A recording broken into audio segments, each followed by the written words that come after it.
If you're a fan of horror movies, then Slice and Dice Dreadcast is the podcast you should be listening to. Join hosts Jim, Joey, and James, as well as the occasional guest and celebrity interview as they watch and review horror movies. With a dose of comedy thrown in with general cinema conversation, this is one of the best podcasts on the web.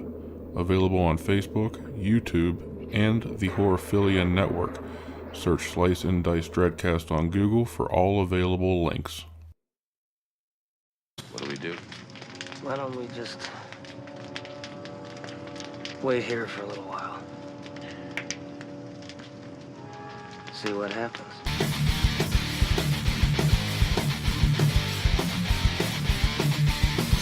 What have you done to it? What have you done to its eyes? What have you done to him, you maniac? Join us! Join us! Join us!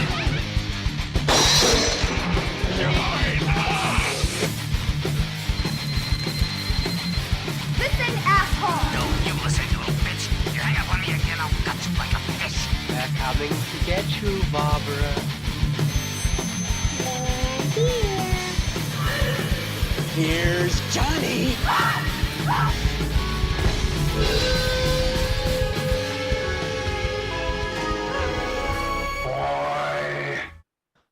Would this guy shit his pants? Welcome to Slice and Dice Dreadcast, episode 37. I'm your host, Joe and Franklin, coming in from Brooklyn, New York, here with my co-host, Jimmy B. What's going on, everybody? J Mac. Hello, people. And BC, Bill Casanelli. Hey, I think I shit my pants. Oh. Fucking meat long hot dog. Hey, yo, what'd you have, a meat along? No, I gotta meet along. I'm Italian. Come on. Oh, boy. So, we're kicking things off really dirty tonight with episode 37. How's it going, fella? 37? 37, yeah. 37. Wow. Kevin That sounds Smith like right there. a large number. 37. We're getting up there. Yeah, we are. It's pretty cool. Doing our thing, folks. Having a good time, you know? I mean, we just bullshitted for an hour plus before we actually went live. So, you know, it speaks volumes. But anyway, let's let the listeners know what we'll be discussing tonight, folks. Jim? Yeah, we got two gems here. We got 1990 Bronx Warriors, made in, I believe, 1982. And Black Death from, what was it, 2010? Yep. Yes. All right, that's off the top of my head. I wasn't even ready for that, so good for me. Yeah, there you go. Did your homework, pop quiz. Jones, this guy. So we'll talk about those in a bit. In the meantime, let's shoot the shit for a little while. We got no guest hosts, so no questions to ask them. But any crazy things going on? Bill, any ghost sightings? Not Any in my bread? house. Anybody ate your wheat bread? No. Wheat bread? What the fuck? Do you think I'm a fucking hippie? No little boy talking to you? Nope. No little boys, except Yeah. my son. Patchouli, butter, and cheese. Yeah. Patchouli, butter, and cheese. Yeah. Patchouli, butter, and jelly. Yeah. A little wheatgrass honey spread. Oh, that sounds absolutely horrible. Kale chips, yeah. Oh, fangula. So, what's going on, folks? Anything worth mentioning? Not a whole lot. I got I've been working on our next episode more than this one, but other than that, nothing really going on. I got a couple more things on the fire on the burner here for upcoming conventions I got going on, and guests that I'm going to want to be on here to promote them, and yeah, but that's not going to happen until a little while down the road. So up until now, no, nothing going on right now. They got the New Jersey Horror Con and Film Festival coming March 2nd, 3rd, and 4th. Yeah. I'm going Are to. you definitely going to that?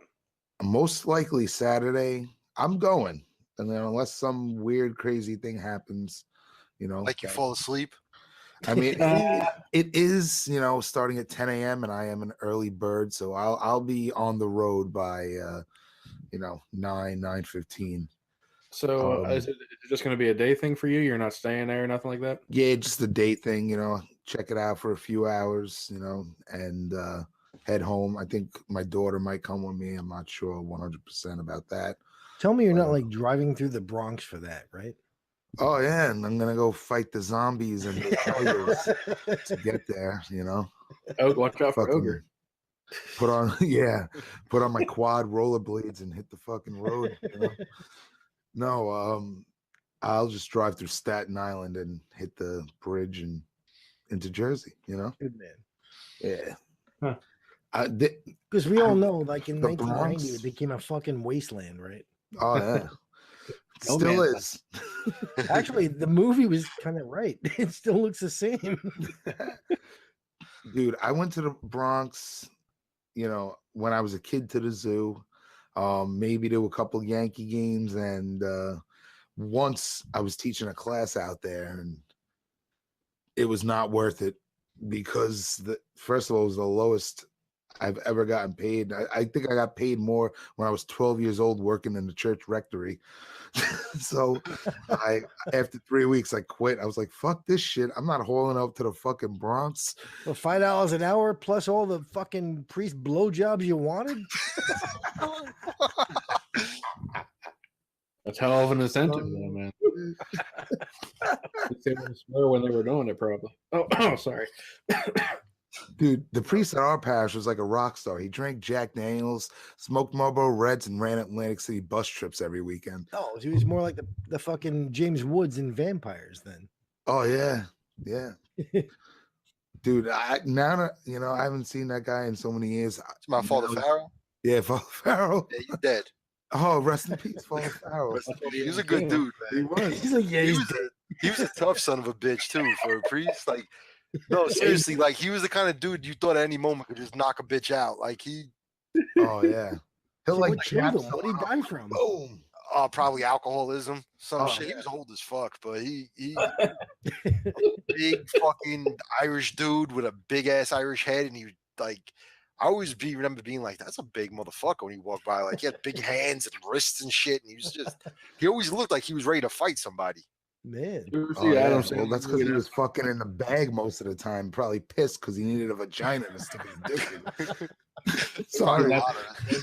You ever see Sorry, that? Father Farrell. I'm going to hell. I'm sorry, Jim. You ever see it? That's My Boy with Adam Sandler? Oh, with the what's his name? James Caan. James Caan plays a priest. He fucking beats him up and shit. Yeah. Yeah. But the son, what was his name? Fucking Andy Samberg. yeah. What happened to that guy? Is he still relevant? Yeah. Does he dude. still have that show? Fucking That 911, yeah. Yeah, Brooklyn Brooklyn Nine-Nine. Nine-Nine. Yeah. Brooklyn 91. No, Brooklyn 99. That's it. Right. Yeah. I don't know. I never saw it. Remind me when we're off air to tell you a story about the rectory. About the priest. About Not the, about the Here we go. let's share rectory stories, yeah, guys. let's get a rectory story. Rectal. What do you- It has to do with one of your coworkers. Rectory should be rector we. I remember one of my coworkers' father would have sit downs with Father Farrell all the time. I'm sure he did on his lap. No, I'm Smoke kidding. I'm Marlboro sorry. Reds. I'd be in the room next door, and it would just reek like cigarettes, and they'd be drinking a Jack, and I'd be sitting there like, damn, I want to go party, hang out with my boys. Yeah. But yeah, anyway. That's it. Let's see. No. There's forget about it. I started to do shady things, when I was in the rectory days.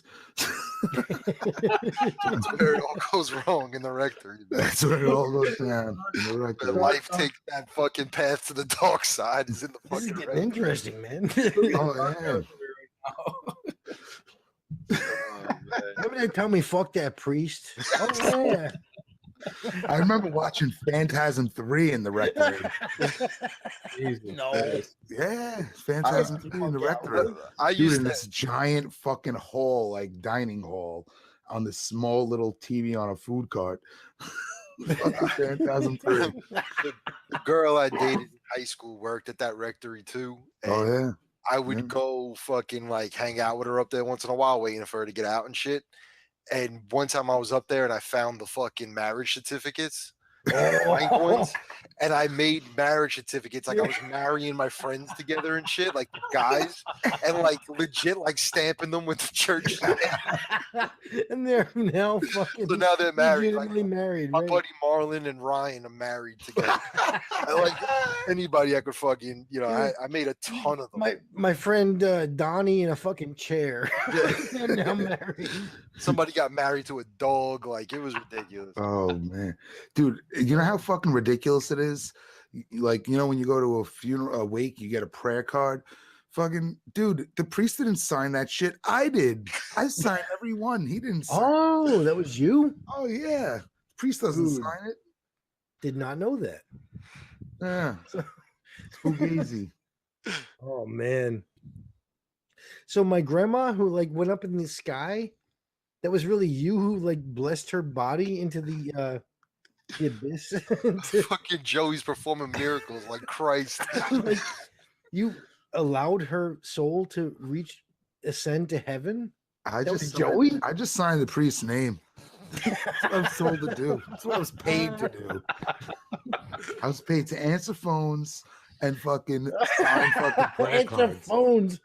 Oh yeah, Hi, this is Joey. How can I take your order? and not eat the food. How can I service you today? was- Oh wait, this is the rectory. Sorry, I'm just an altar boy. I don't know what's going on. Oh no, I was never an altar boy. That's when you start getting touched. That's too personal. Back in the fucking sacristy. No, fuck that. Hi, this I is Joey. just don't need the money, bro. If you're calling to attend the screening of Phantasm 3 in our rectory, dial 1. Oh shit, dude, it was just like a joke, bro. We'd be just like people would come, hang out, fucking. And then you get in trouble for having people there, and then you wouldn't have anyone there for a week or two, and then we recycle all over again, and just basically bullshit on the phone the whole time, and that was it, Wow. And it was cool because, like, the priests have their own personal cook, so like I would fucking Really? raid the fridge. Wow. Wait, there was an incident where somebody ate the whole tray of eggplant parmesan. That was Jimmy Mac right there. That wasn't me. No, J-Mac. Sierra Donna says that it's me. It had to be you or Zero. He's adamant that it was me. I'm like, dude, if it was chicken parm, it was me. I did not destroy the eggplant. I didn't like eggplant like that when I was a kid, God, what the fuck are we talking about? Ridiculous shit. If you're still listening, we're just having a good time. Not for nothing, man. Bill, if you think this is bad, like the tangents we go on, you should listen to the old fucking Moonsault episodes we do. Oh, man. We were I'm talking catching about up. Moonsault earlier while Joey was sleeping on the I'm fucking catching up. chat. We're resurrecting. But I mean, dude, the tangents we used to go on that fucking shit. I can only imagine. Jesus It's Christ. been a long time. Yeah. Over a bringing year it back. ago. Wow. We're Over bringing a it year back. ago. Oh boy. So what else is going on? Let's go on another tangent here. Yeah. Actually, just before, while Joey was asleep, before we started, fucking a buddy of mine I was talking to on Facebook, my boy Jimmy has a podcast, Brooklyn Blast Furnace. He does it with Jeff from Lucky's. Nice. Yeah, we were talking, and he's got some cool shit going on his side of things. He's been doing it for a little while now. But I hit him up. He was telling me he was going to check our shit out and probably give us a shout out on his show and stuff. And he's a good dude, man. I worked with him a few summers back for one summer, and we've kept in touch since through Facebook and whatever. And we talk here and there. We kind of all into the same music and shit like that. We really hit it off working together a little bit. And we got some fucking crazy stories from the few fucking weeks we spent together at the job. Mostly flooding the entire second floor of the fucking building. Moving the sink, and so Oh god. getting screamed at by our boss and shit. Good times. But yeah, he's a good dude, man. So he's into fucking. He throws hardcore shows at Lucky's from time to time. Like Blast Furnace is like his production company or whatever, and he has his podcast he does from Lucky's with Jeff and a few other people, whatever. So he's a good dude, Is that different than the Lucky 13 podcast? It's different, yeah. Sweet. Yeah, it's not the same shit, but he's a good dude, man. If you're into fucking like hardcore music or just, other random crap, he's a good dude. So check it out. Excellent. Yeah, remember that summer I worked with you? Yeah. that was fucking psychotic. We found that table. Yeah, Joey went off a ladder through the table. It was awesome. It was pretty fucking nuts, bro. Like Undertaker, nice. Yeah, it fucking hurt. Good times. Dude, we used to do that for fun, man. We started backyard brawling back in the day. Me and my buddy used to bring poker tables and just start throwing each other through them and shit. We used to fucking have wrestling matches on 10th Avenue that Our quickly biggest- turned Oh man. turned into full blown fist fights. Oh yes. Funny thing, we were Manhunt. we used to be like, I don't know, ECW days. If you guys used to watch ECW, we used to be like New Jack and them, and we used to come out to the song that they came out to, which was Natural Born Killers. Yeah. Natural Born Killers, and we'd have like suitcases full of weapons and tables, and we'd just bring them out, start throwing them around, and fuck out of people. Bear in mind, I was like 80 pounds at the time. I didn't hit a growth spurt till I was like fucking 16. So, no, I mean, I was like in my 20s, man. And what I would do is I would like come out and fucking throw a pile of thumbtacks down and just throw myself on them. But What? I like that shit, so whatever. No fucking way. You were getting pies in the face on What Will You Do? You're right. You're absolutely right. Dude, that was gold right there. yes. And then Tanya took the screenshots. Who? What? Tanya- the screenshots of Bill getting pie face on What Will You Do? Yeah. I love getting pie faced, but by a girl. Oh shit. That's Look what out you're now. talking about. Look out now. Absolute Watch it, vodka hit me. Hit me a little hard. Oh, shit. Oh man. Oh, man. Just because Joey mentioned it a second when we were talking, but fucking beat down manhunt, man. I remember going home and my neighbor stopping me, this little lady, and she was like, I hear you guys running around out here and you're always screaming, give me a letter, give me a letter. What are you doing? I'm like, oh man, trying to explain to her, like, well, basically me and my friends play manhunt. She's like, oh, I know manhunt, but what does the letters have to do with it? I'm like, well, when we catch the person, we beat the shit out of them until they tell us their letter. And then we try to figure out what word their team had. And she's like, what? Yeah. Oh, man. And then they'd lie. They'd be like, letter E, man. I swear it's E. We would brutalize each other. Good Yeah. times. We used to have fucking like And then you guys would have fireworks. Nicole on your team and fucking nobody could hit a girl and she would just like punch people in the dick. Boom! Fucking hold the guy down. She would just punch you in the balls. Boom! Oh, Yeah, man. people jumping off of cars doing fucking elbow drops and like, no, I'm not giving it up. And it's like, I forgot what it was like, screaming like, oh, and it's like, I'm screaming, oh, the letters, oh, not just in pain, The fucking onslaught doesn't end. I remember we had me and Billy Malone. I think it was Shane because it was one of the bigger guys. And me and Billy, I had him in a Boston Crab, and Billy had him in a fucking Camel Clutch at the same. We were at bending the same time. Oh, We were bending this kid in half, and he finally gave the fucking letter up. Oh man. It was either him or maybe Ant. Like it was one of the bigger guys because they were fucking taking a pretty good beating at that point. And then me and Billy just were like, let's just break this fucking kid's back to win this game. Letter E. I swear it's E. oh man! Luckily, nobody seriously got hurt. Yeah, Right? it's a miracle, man. Like when I think about some of the dumb shit, it really is a miracle that none of us got fucking hurt permanent. Yeah, definitely. I mean, we did a lot. It was a lot more rough than the fucking guys on 1990 Bronx, fucking with their roller skates and shit. Yeah. Choreographed, fucking. Hey, that was the 90s though. We made it past that. No, we're talking about that. This was the 90s. This is when this went down. That's what I mean. You made it past that. We did all right. We did all right. Oh man. Trip down nostalgia lane. The times when I used to get the shit beat out of me For a fucking letter. for a letter. Oh gosh. What are you gonna do? Not give a letter. Give a number. 12. I swear it's 12. Oh man. I got something to discuss. Have you guys seen this film with Arnold Schwarzenegger, the zombie movie? Maggie. Yeah. No, I haven't. Jim? No, I have not. Oh man. Don gave it a half a star. The Don gives it a half a star. Oh God, Don. This is the same Don that gave Sharknado 5 10 star, 10 out of 10. Yes. The same Don who gave Same Don. fucking Sharknado 5 a 10 out of 10, but the fucking Godfather a 9 out of 10. And Casino a 5 out of 10. Yeah. And not to mention the recently watched Granny of the Dead got a higher rating Then Maggie. So I'm just wondering if James and Jim saw it and what their opinions on the film were. But I guess not. We'll talk about it in our show then. Yeah, we'll save it for next time.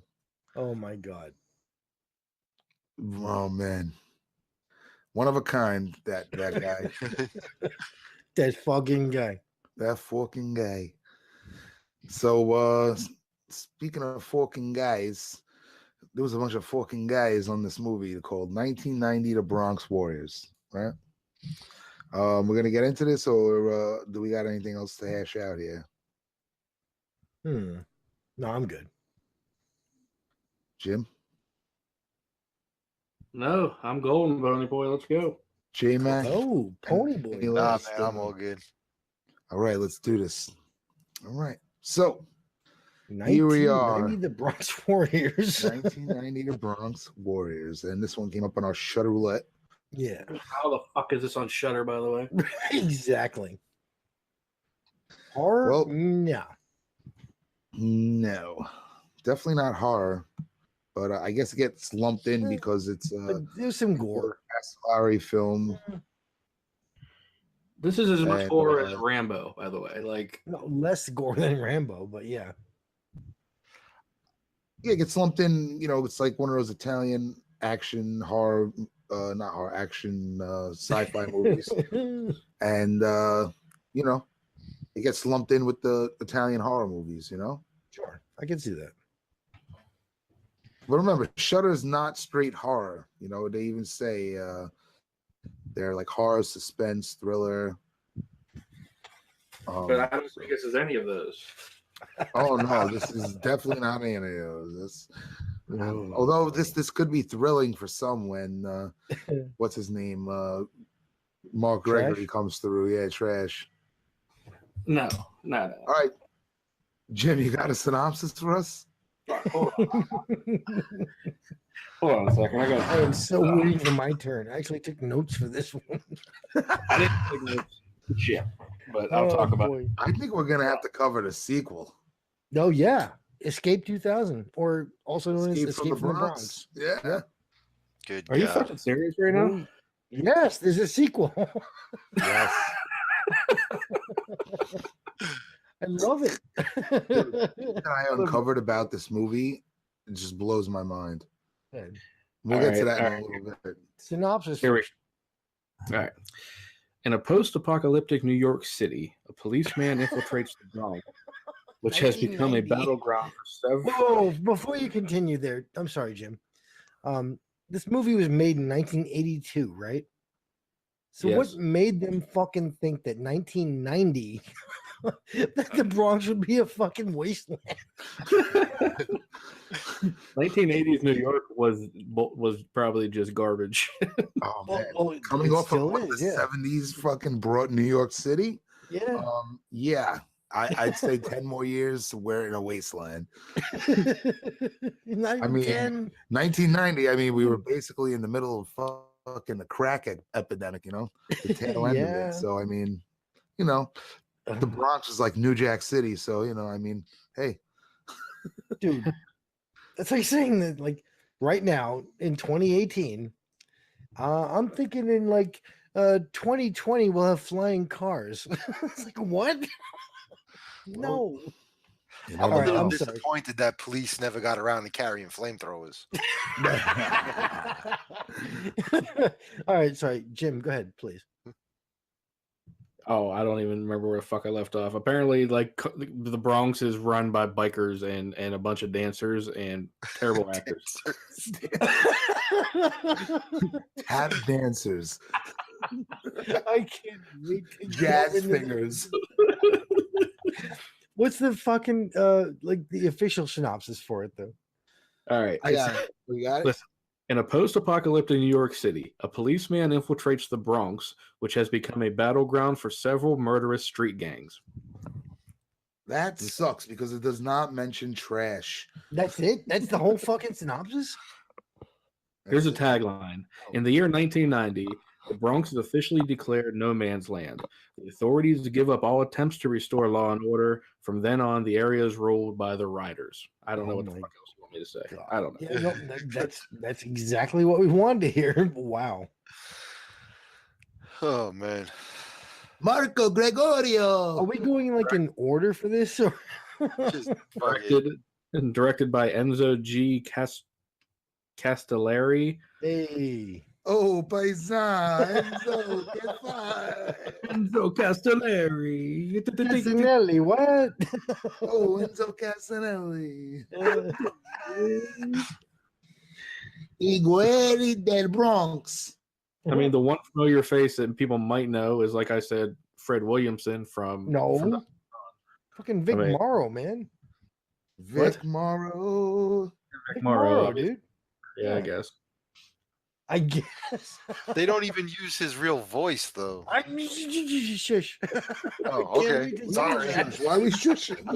It's the whole point to tell the people. Spoiler alert! You're never gonna watch this anyway, so who gives a fuck? Let's Shh, All right. Don't talk on the podcast, guys. nobody say shit on the podcast about the movie we're talking about. I want that to be a surprise for them when they turned it on. Like, Everybody shut Oh, up. God. The mouths don't match up with the fucking lips. The word. Oh, man. Ever. if Even only the they English used Big speaking Marl's people- real voice, this movie would be watchable. Like, Nobody knows who the fuck Vic Morrow is. Even fucking Vic Morrow's voice don't match up. Or his fucking voice. Oh my god. Not the white guy. Unbelievable. Hey, you know, that's what are you gonna do? But what other familiar faces? Anyone else?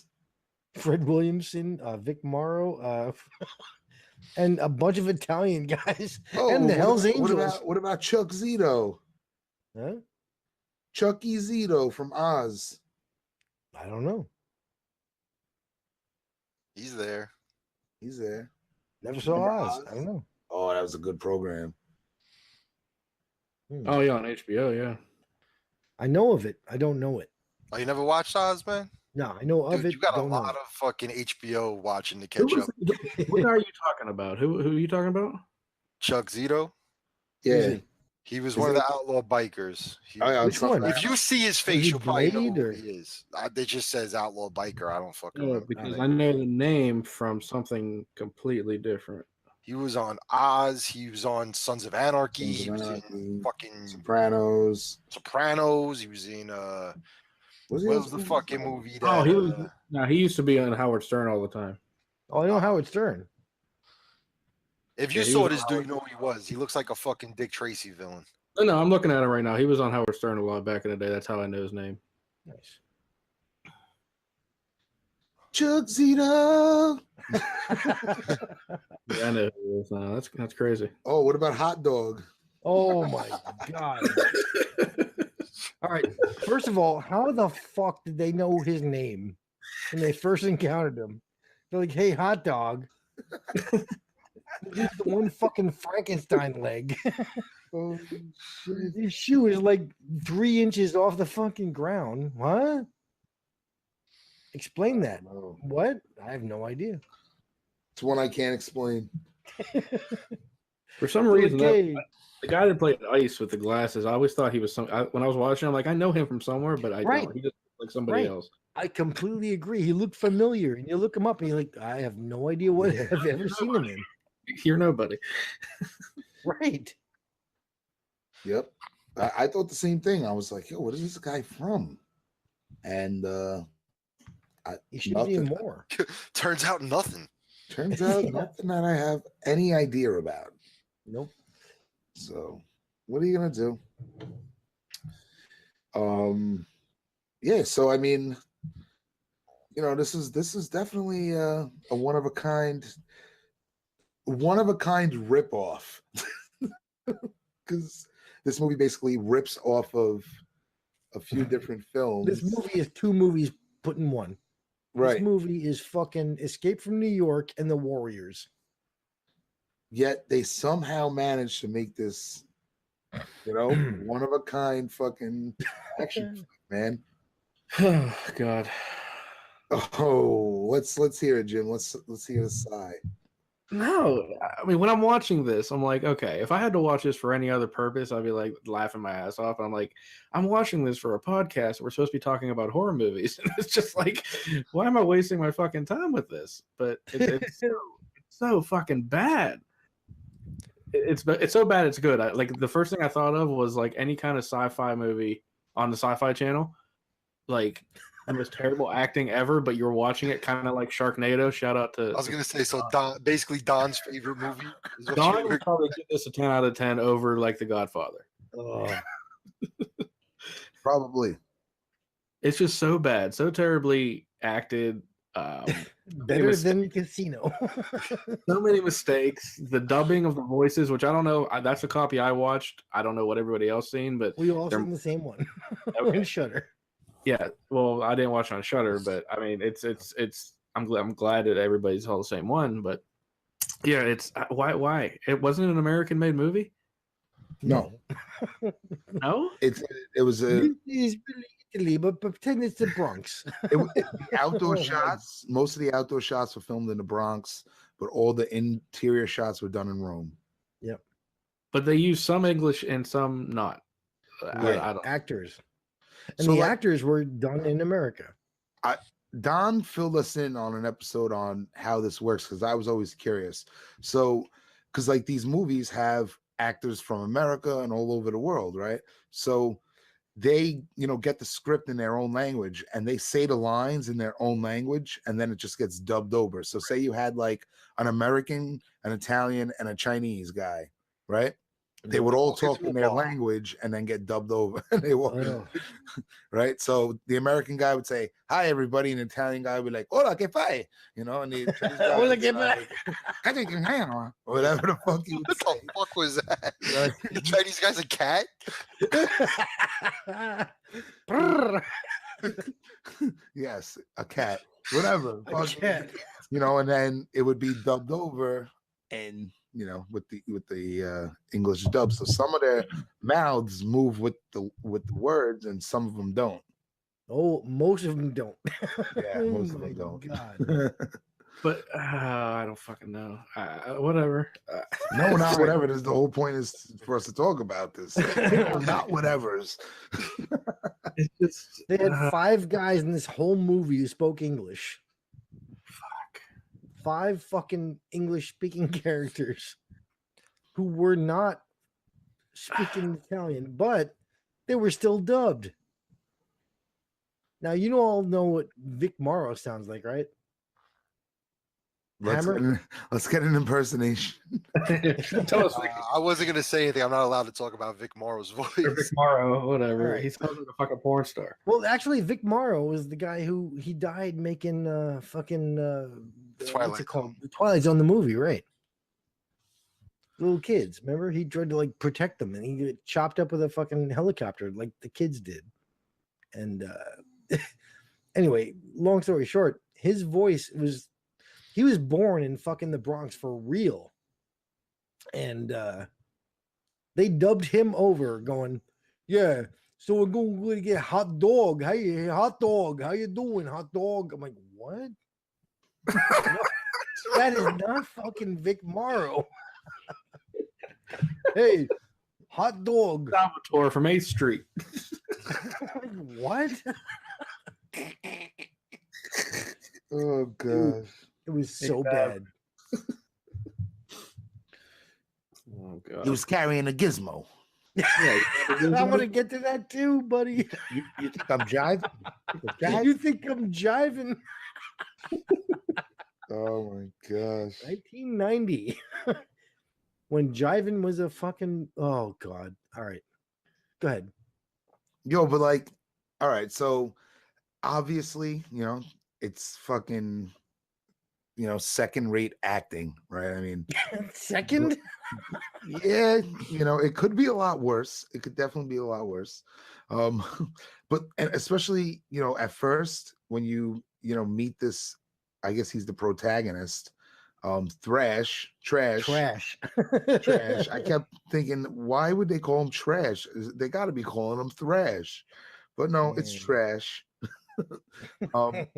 His like his posture and the way he walks and everything is awkward, but after Yeah, 10 15 minutes it I'm with it. Like, it doesn't bother me anymore. Like, my OCD is not flaring anymore, so I enjoyed it. I had fun with it. It's not a cinematic masterpiece. It's a fucking Italian knockoff.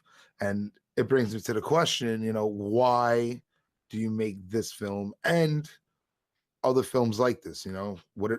Bill, I know you know more about, would be able to call names off the top of your head, but like Jaws 5, right? And other films in that vein. The Alien one. Right. Your favorite, right? What's the Alien one? The Alien Jaws? What? Nah, it's the Italian Alien knockoff. Oh, no, we're not going there. Keep on track. What's the name of it?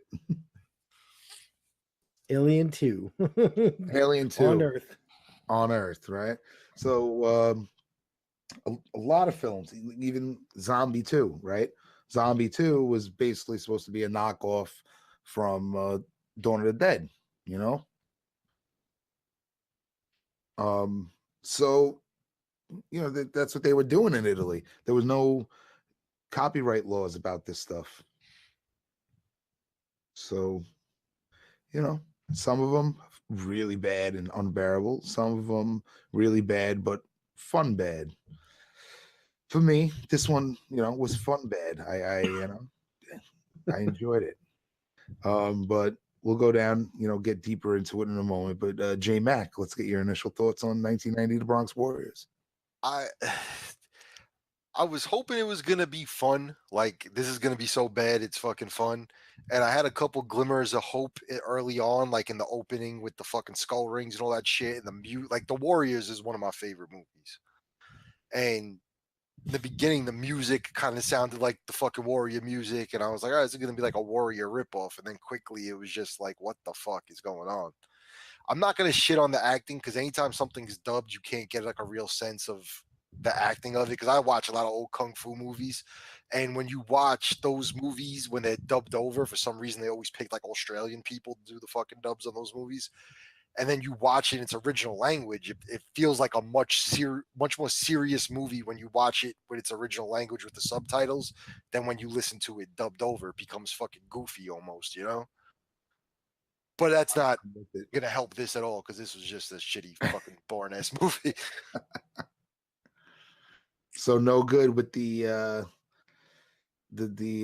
dance number. There was a couple of times where it was like, all right, this is going to get kind of cool now. Like, this is going to be like the fun part. And it just wasn't. Like, even the fight scenes, like, all was so reminiscent of the fucking fights in the Warriors, but they just weren't good.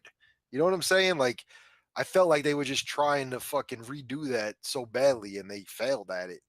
Oh, yeah. That's exactly what they were trying to do. Yeah. The fucking guys on the roller skates, and it's like, all right, well, now they combine they made the baseball Furies fucking hockey players, and then they got the fucking dude who's on the roller skates in the fucking subway station, and they combined all that shit together and tried to come up with this cool gang, and it just sucked. Yeah. This is miserable. This is, And nothing of them, but they were really trying to pass that bitch off as 17. Ah, Yeah, she looked like the mother from Nightmare on Elm Street. I'm like, not dude, fucking- you're fucking at least in your mid-30s. like you're in a fucking war-torn Bronx and you're 17. Like, what the fuck? You ran away from millions of dollars to go to the fucking war. And like 2 seconds into being there, you're in love with fucking trash Oh yeah. who's so blatantly homosexual, it's not even fucking funny. I love you, J Mag. And then, I mean, they And even not in a homosexual way. no, hey man, whatever floats your boat. But fucking dude, when they're in the sewers or whatever the fuck it is, and the dude they come across like their homeboy gets tied up and shit, and trash gun, he's gonna fuck, and then like they were playing like romantic music while I'm like, are they like implying these guys are more than just friends? Like they're in this fucking like what the fuck is happening in this movie? Blade, right? All right, hey, Blade with the remember her tears. name? Does anybody remember her name in the movie? And And yeah, Okay, and this movie was made in 1982. yep. She was 19 years old in this movie. Well, she Wow. played a 17-year-old, so She looked old. she was living hard, Born in man. nine- She was born in 1963 in Rome, Italy.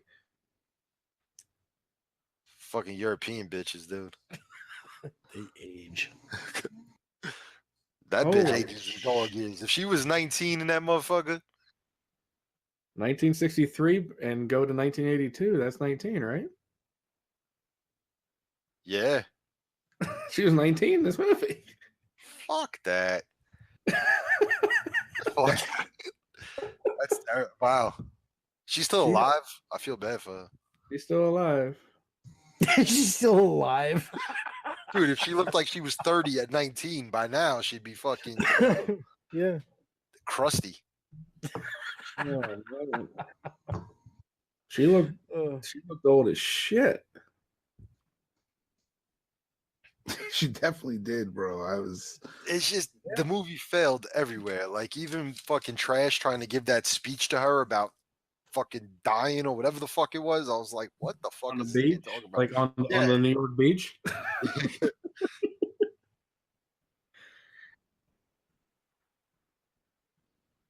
So Bill, let's get your initial thoughts. oh boy. You ready for this? Oh yeah. All right. First thing I noticed was the skater gang. They were called the zombies, right? They had like the white Nazi helmets and this big fucking. they weren't the inflatable- zombies. Yeah, they were. They had Yeah, these they like big inflatable fucking like vests on. Yeah. It Even looked though like the the Drews from Clockwork Orange almost. even though the scavengers look like zombies, really. Right, exactly. I'm getting there. Sorry. Anyway, they had these like Nazi white helmets and like rainbow knee pads. And they were like, the zombies? What? First impressions. Like what? And how about the guy like playing the drums in like the middle of nowhere? The fuck Oh, was that? that was awesome, bro. That fucking the score in this movie is great. No, the score is good. But why is there a guy next to the Hudson River playing drums with a Ah, full drum set? it's like in what is it? The Mad Max movies when they have the fucking tribal people fucking playing the music. The tribal people playing music. Yeah. All right. Some dude like in the middle of like nowhere, like playing. All right. Yeah. I mean, there doesn't need to be a reason. It's a fucking ridiculously schlocky movie. Yeah. You could do whatever you want. It's like, we're really gives you a playing in license New to have York. I plot promise. This Yeah. movie would have been cut down from an hour and 20 to like 30 minutes if they would have cut away all like the dramatic looks. The needless scenes. Yeah. Yeah. Like dramatic just looking into the What about the part where like they show like the fucking police station thing with like the spying on people thing? You know, like what is that job? It's like I am spying on everyone in the Bronx, and they had like a dude that like had an open can of Colt 45. You guys notice that? No. I swear to God, I will get a fucking screenshot. That's It's awesome. like you can drink Colt 45 while at work in this like police what's station. bringing up this gizmo thing. It was a watch, correct? Like Yeah, it was a like a finder detector thing. Like a Okay, GPS well, tracker. Yeah, Okay, well, they took it off the guy that was killed by the water with the drummer. right. But in the next scene, they show them saying we lost signal. In the scene after that, the gang is holding the watch up. So how would they lose a signal if they have the fucking watch in their hand? Up in the air, like, yes, thank you. We got our signal back. All right. They didn't break it; they just took it. Yep. Gotta be attached to your arm, man. All right. Another thing. The fuck? How did he know the guy's name was Hot Dog? When they first encountered Hot Dog, the truck driver. All right, that's another thing. Wait, how come everyone's fucking name in this movie is a fucking noun? You got Trash, Hot Dog, fucking Ice, fucking Blade. Like everyone's name was a noun. Everybody's name's always a noun, dude. The future. Bill is a noun, man. No, I mean, no. I mean, like everyone's like a thing. An Ugh. object. An object, hot dog, hammer, Hammer, leech. right? Well, that's Hawk. another thing. Hammer, dude. When the movie started, and they were like talking about, we've got to get Hammer in this, right? And I'm like, yeah, let's get Hammer. And I'm thinking to myself, I saw the credits and it said like Fred Williamson's in this movie. I'm like, oh, cool. Well, Fred Williamson was known as Fred the Hammer Williamson because he made a movie. It was a blaxploitation film in the 70s called The Hammer. So I'm like, yeah, fucking The Hammer, yeah. And then fucking Vic Morrow. Like, what? He was the hammer. Right. Why isn't fucking all right. I'll go on.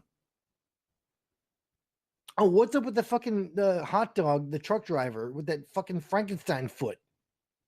What's up with that? One foot had like a 4-inch fucking lift. What's up with that? Well, if he didn't have that, he'd walk in circles. He was like one Frankenstein leg and the other was like normal. Huh? For no reason. They didn't even bring it up. Oh, and then one guy called him like a peg leg or something. This movie's deep, man. It makes you have to think. Oh yeah, man. Fucking, they had a fucking fake show nothing there from fucking. Show enough, right? Seen The that fucking shit, I leaves was the like, this zombies, right? motherfucker here. He was show enough, but not black enough. Yeah. And what about the fucking oh god, that gang. All right, we heard the gang names. All right, we're like, oh cool. So the gangs, they gotta go through these gangs, and like there's a gang of like showgirls, but they're dudes. They're like the least believable gang members ever. Fucking Rockettes. Crappy fucking makeup and they wore these fucking hats and they had these show tunes and they pirouetted. I'm like, what? What's up with that shit?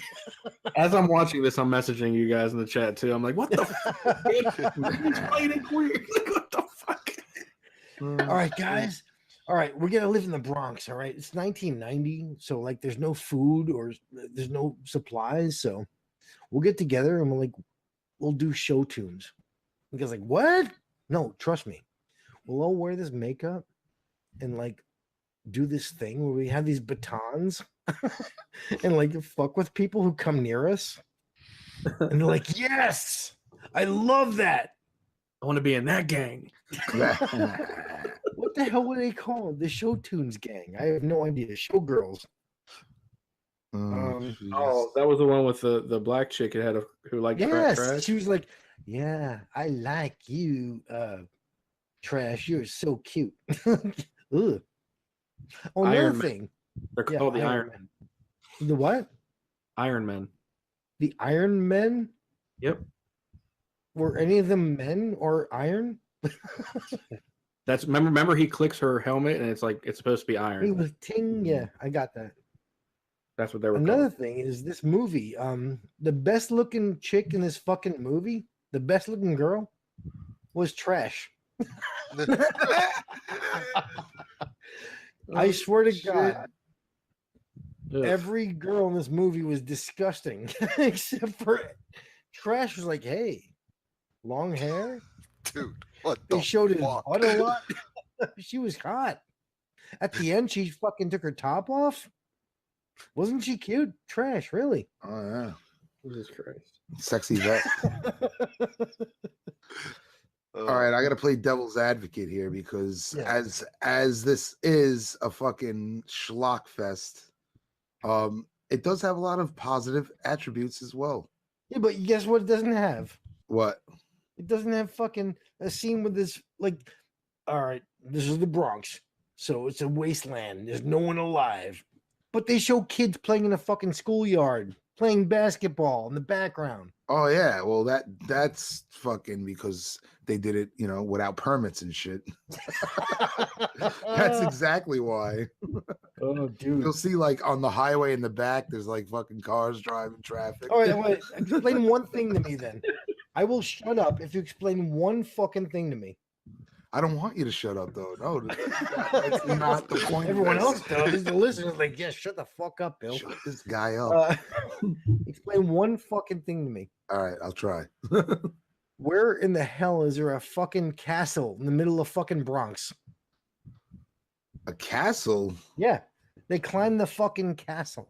At the end, you see the castle where the fucking ogre lives. Castle Hills, bro. Castle Hills. Seriously, where's there a fucking castle in the Bronx? Bro, Castle Hill, Bronx. No, fucking That's Italy. The name in the... No, I mean, They're show not me a real Italy. fucking castle, man. Not the name of the fucking town. Bro, that's why. Castle No. Hills. There's no fucking castle there. That's probably why they did it. Obviously, there's No. no castle there.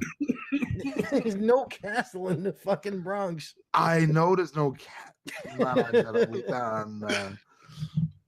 Don, dude. You call me Don, man. No, I didn't call you Don. I called you a Butana. Oh, Butana. Hey, baby. How you doing? Oh shit. So other things, I think this movie has great cinematography.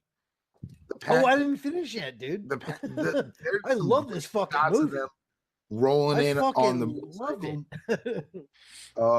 With the skyline in the background, Twin Towers are there. It's freaking nuts. I think agree, they did man. widescreen. Some great shots. I mean, and that's the thing. The story is fucking ridiculous. It's a ripoff. It's not original. But what this movie does do is, it shows some bright spots of Enzo Castellari. The guy has an extensive repertoire of film. Whoa. He's got a really big repertoire.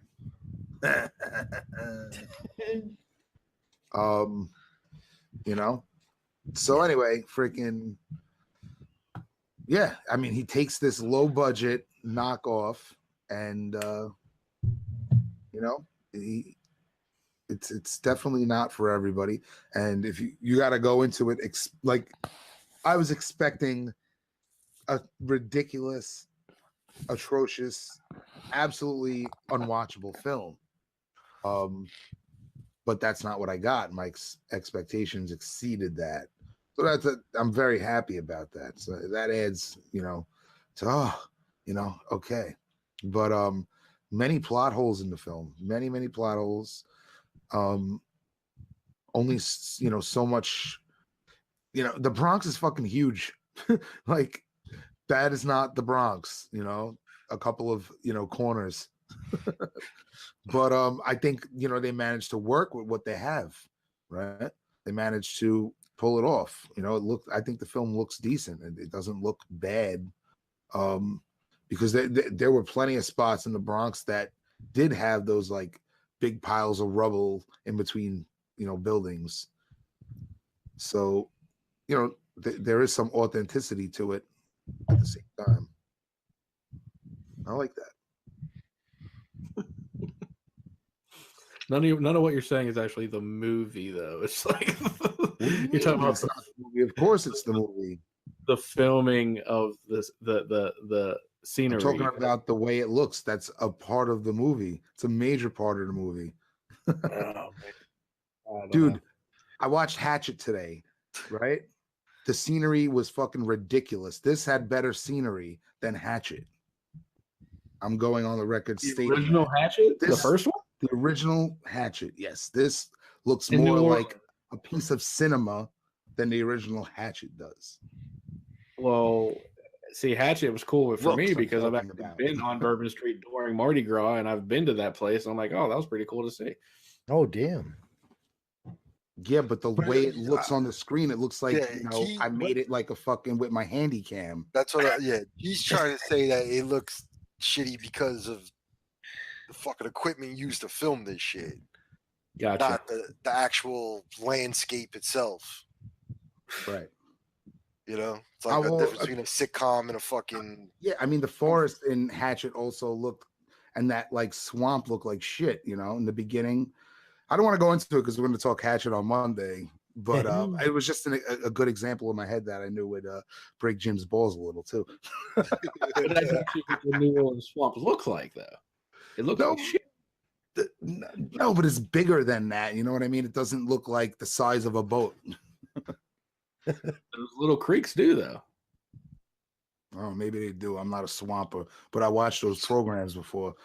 Those programs. I love anytime you call a TV show a program. For some reason, I fucking laugh to myself. Oh shit! But yeah. I mean, the look of this, it's vibrant. You know, It looks like a soap opera, right? It did not this movie. Hell no, it does not look like a soap opera. I agree. If anything, Hatchet looked like the soap opera. Like Really? the look I'm talking about, the way it is on the screen, right? The way the visual I'm talking about specifically. I'm talking about 70s soap operas, so yeah. I don't know. I wasn't around. Exactly. But yeah, it's so that's the balance here that I'm in my head I'm fucking dealing with. I'm dealing with the fact that this is a horribly horrible film in the fact that the acting is bad, the dialogue for the most part, yeah, it's bad. It's not the worst. I mean, I've definitely seen dude, worse. No one's fucking voice was used in this movie. Yeah, I'm used to that shit already though by now. Really? Oh yeah. We all know what fucking Vic Morrow sounds like. No, not him. I mean, I don't have it Dude, in my head like that. Bill has a hard on for fucking Vic Morrow, I'll tell you that. Oh, yeah. Oh god, I want to fuck him so bad. Yeah. So That's no. Making fucking Bill and Vic and fucking Jim and Kane. No, put us together. It's Bic. Giant fucking orgy. Shit bus, it's Bic. I mean, the budget on this film, I'd like to look online and see. Dude, was there one? Was there one? I'm thinking like they came off the boat and said, you know what? Let's fucking show some scenes of New York and then like make a movie in Italy. Turn the camera on. We're gonna start filming. Yeah, and then like shoot in Italy. Wait, guys, we gotta get Christy. Oh yeah. See, this is 35 millimeter. Oh yeah, it was. That's why it looks so damn good. Yeah. That's why fucking soap operas looked really fucking good in the 70s. Like Dark Shadows. What was that? The 60s, right? Dark Shadows looks sick. Yeah. Very gothic. Doctor Who. Never seen a lick of it. Mm. So, any hoots, what else do we got here? I don't know, I'm ready to rate it if you guys are. I don't know. What else you want to say about it, man? I don't know. There was glowing skulls on the front of the bikes. That was cool. Yeah. They were in a W formation on the bikes. That was the bright side of it for me. But other than that, you caught that too, bro. Cool. Even fucking, like I said, man, I like you said, you expected it to be bad. I expected it to be bad, but like fun bad, and it never really got. There was like little glimpses, like this is about to be fun bad, and then it was just bad. Dude, the guy jumping over the fucking pit. Come on. It was ridiculous. Yeah. I mean, I really love the score. Dude, did you not think that was fucking Goblin? I didn't think it was Goblin, but it's in did. that vein, and I I like thought it that was shit. Goblin. I was like, I love the Italian horror soundtracks of the Oh. 70s and 80s. Demons, all that Argento stuff. It's Sure. freaking awesome. that's why I thought it was Goblin. I was like, I've got to see the end credits to see if it was Goblin. Guess what? The end credits did not show the fucking music player. Like, what? On the beginning credits, it showed a person's name. Yeah. I forgot what But it no, was. I looked it up. Walter, It's maybe? not fucking Goblin. Uh, Sounded just like it though. I was like, I hear Dawn of the Dead. I'm like, oh, come on. yeah. Nope. So How about that fucking drummer in the middle of nowhere? That guy. Was that him? I don't know. I don't know. But all right. So in the beginning, when we started, before we rate, I said I uncovered some things about this film, right? So I know Bill sent the message earlier. So Mark Gregory, whose real name is Marco de Gregorio. Marco de Gregorio, right? She was hot. Her ass was so fucking tight. Oh god. Oh yeah. Beat out 2,000 people for this part. He beat off. He beat off. Right. So all right. So this dude, goes on to make this in the sequel. Right. Yes. Does a couple other things throughout the 80s. Makes about a dozen, dozen movies. Dude, MIA. Yep. Nobody knows what happened to this guy. There's a website devoted to finding him, by the way. Yes, there is it's devoted to both films and finding this guy. Oh, you saw that too? Yeah. Oh I'm yeah. sorry. High five, bud. I was like, this is amazing. And I think that also elevated things for me too. Like, wow, this shit has so much like mythology to it, Actually, I'm surprised you didn't go all Joey on this shit. Oh, I was about to go into the route. I thought you were, you know why? And, I thought you were gonna say like war. No, dude, I thought for sure you were gonna say like this movie is like fucking Dante's Inferno, where he has to go through the levels of hell to get to his love and fucking do this, and all the gangs were like the other demons and blah blah blah. Jesus. Nah, I didn't get that one. I did. I was like, I whoa. didn't. But I guess. Well, who's on the adventure? If it's him and he already has his true love, that girl. No, but she got taken. That's why he was going through the levels of hell to get to her. He did go into down, right? Yeah, all the different fucking levels of fucking what do you call it? Gangs. Oh, and also what's up with that fucking gang, the fucking scavengers? Come on. Really? Yeah. Does anybody What? does anybody not hate the fucking sound effects that wood hitting metal sounds like metal hitting metal?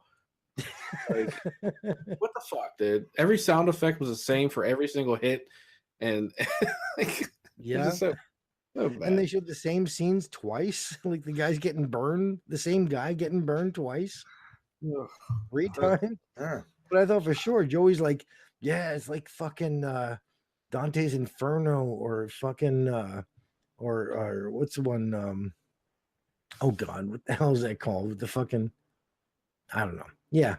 I mean, he obviously has the the role of the classic hero who goes on the adventure, right?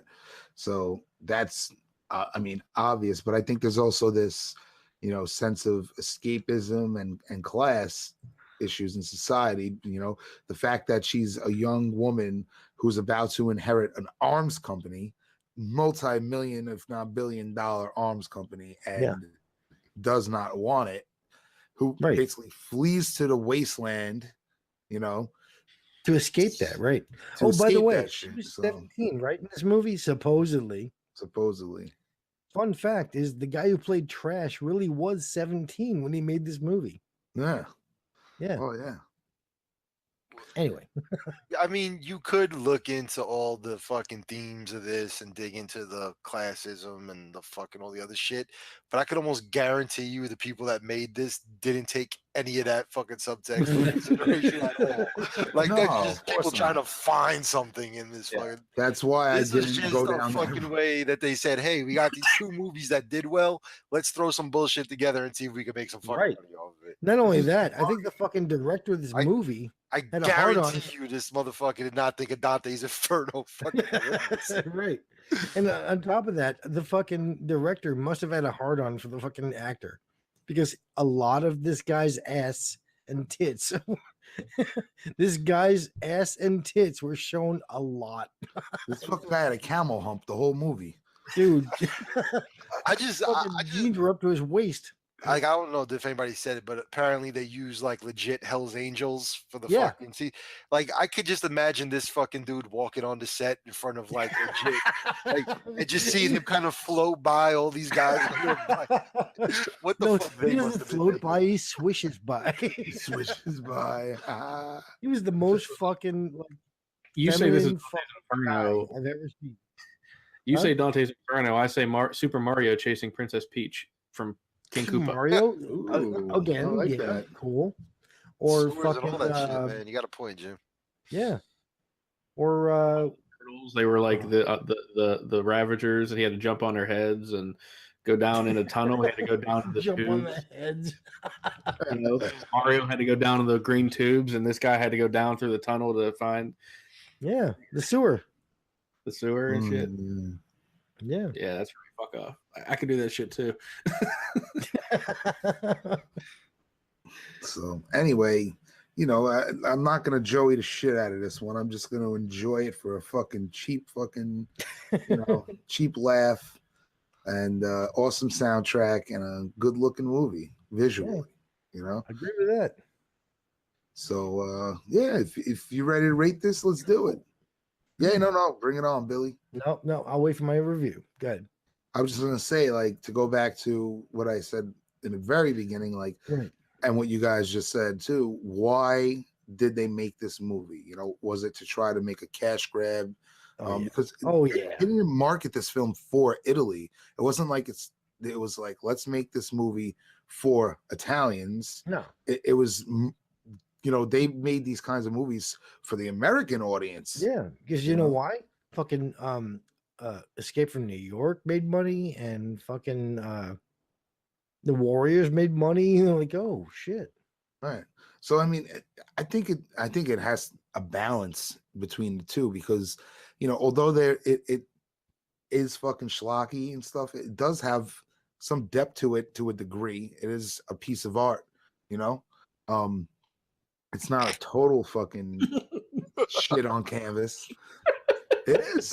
Dude, but shit on canvas is art to some people. Oh, it is. It is. I remember seeing that on an episode of Real Sex HBO, right? Yeah, I mean that's what it is, dude. You know, Go to a museum and you look at shit and you're like, my fucking kid could have did that when he was 4. Why is this in a museum? You know? yeah. You know, again, you know, this is low art, not high art, right? But still art, right? The guy made a film, a motion picture. You know, he definitely, you know, put some serious intent into it, you know, while making this. I could guarantee it, you know. I mean, there are interviews with this guy and it is serious, you know. It's not like, oh, we just made some fucking stupid comedy that is about frat boys. No, this is a fucking dystopian action knockoff, you know. Sure. So I mean, it does have a lot of positive attributes that I will back up. Yeah. Anyway, I'll give my rating then. I'm gonna Who's go. also going to? I'm sorry. No, who's also going to chime in now? Yeah, chime in. I don't know. Me Yeah, chime in or you? I'm confused. I believe me, I want to. Go ahead. No, chime in. All right, 3.5 out of 5 zombie heads. Nice, man. Nice. I'm sorry, I'm not 3.5. 3. My bad. Oh, I was gonna say, God damn, man. I don't know why it's just blurted out 3.5, but no, it's 3. All right, Bill. Me next. Nice. Yeah, I was going to think that Joey is going to say 5 out of 5 zombie heads because fucking Homer's The Odyssey meets fucking Dante's Inferno. Fuck no. Yeah, I'm a man. realist. Well, I mean, the one loved one going after his girl and like all these levels. So, I want to know why they were called the zombies for one thing. The fucking gay dudes on roller skates, the fucking rainbow fucking knee pads. But yeah, um, I would say I would rate this a 3 because of the entertainment value is so much fun. I fucking love this movie. It's so bad. Bad but good. And the sequel is even better. And if you ever catch the sequel called Escape from the Bronx, which they got sued to say, so they renamed the movie Escape 2000 on Mystery Science Theater 3000. Fucking lot of fun. Enjoy it. All right. I will be checking that one out. Yeah. Jimmy? 2 out of 5 zombie heads. Never watch it again. I guess I'll believe you on the scenery. I upped it 1 because of that. I guess. Other than that, just so fucking bad. I would never watch this voluntarily. So 2 out of 5 for me. And I'm not even gonna say zombie heads because that references kind of horror, and this was not a horror movie. So I think we need to have a new segment every episode. Jimmy's torture on this show. Yeah. That's pretty much been 20 of the 37 episodes we fucking had. Oh, it's not that bad. Oh, maybe shit. maybe a dozen. Yeah, maybe.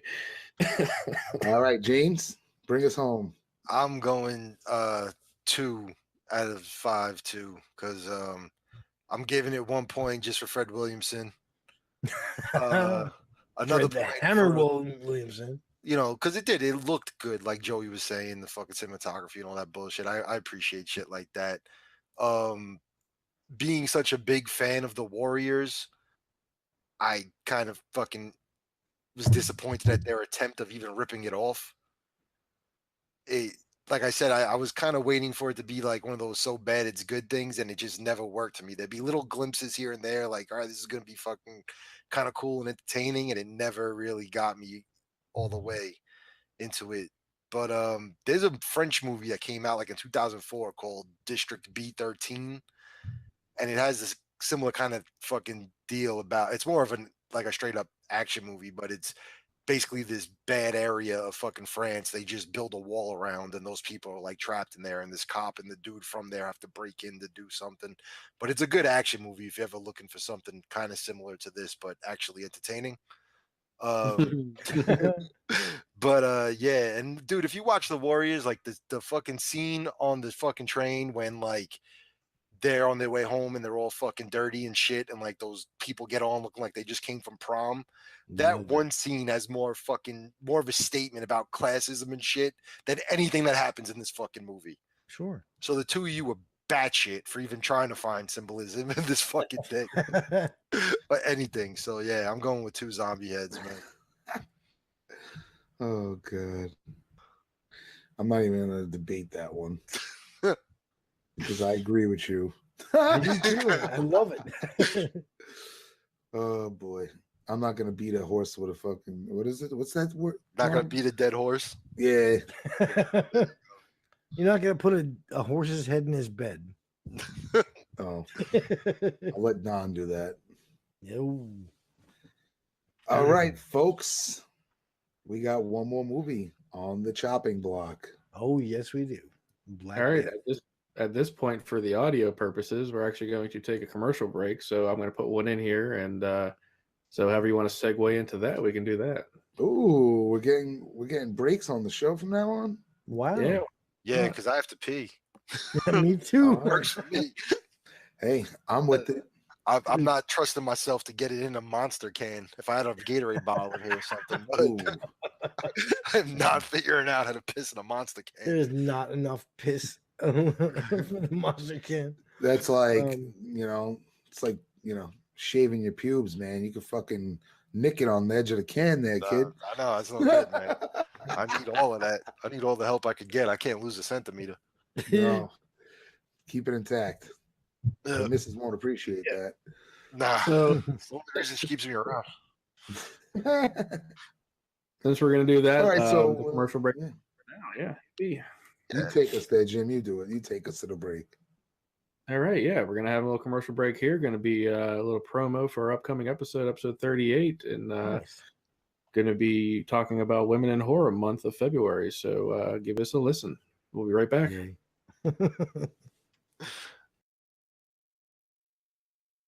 Good evening, my victims. This is Jennifer Nangle, aka Malvolia, the Queen of Screams, and I've come to let you know that I will be a guest on Slice and Dice Dreadcast for Women in Horror Month. We'll be discussing the 2010 remake of I Spit on Your Grave, along with the Soska twins' American Mary, as well as other gory things. So tune in, if you dare.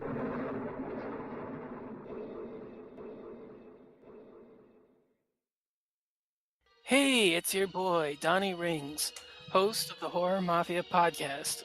I'm joined by my associates, Baby Joy Hey, yo, how you doing? ¿Cómo estás? and Big Bill Casanelli. Hey, Bafangul, Fajul, all right? And together, the three of us will take you, the listener, through our unique take on the horror genre. And sometimes mob movies, too. We are the mafia, you know. We serve up a little antipas to get you in the mood. A little gabagool, a little super sana, hot sausage, a piece of mozzarella, cracked Sicilian olive. Forget about it. As well as a wide variety of entrees to mange.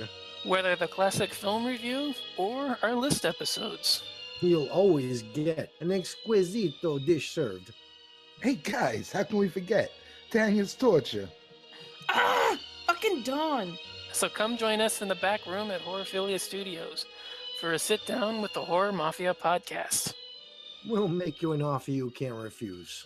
Or you'll be sleeping with the fishes.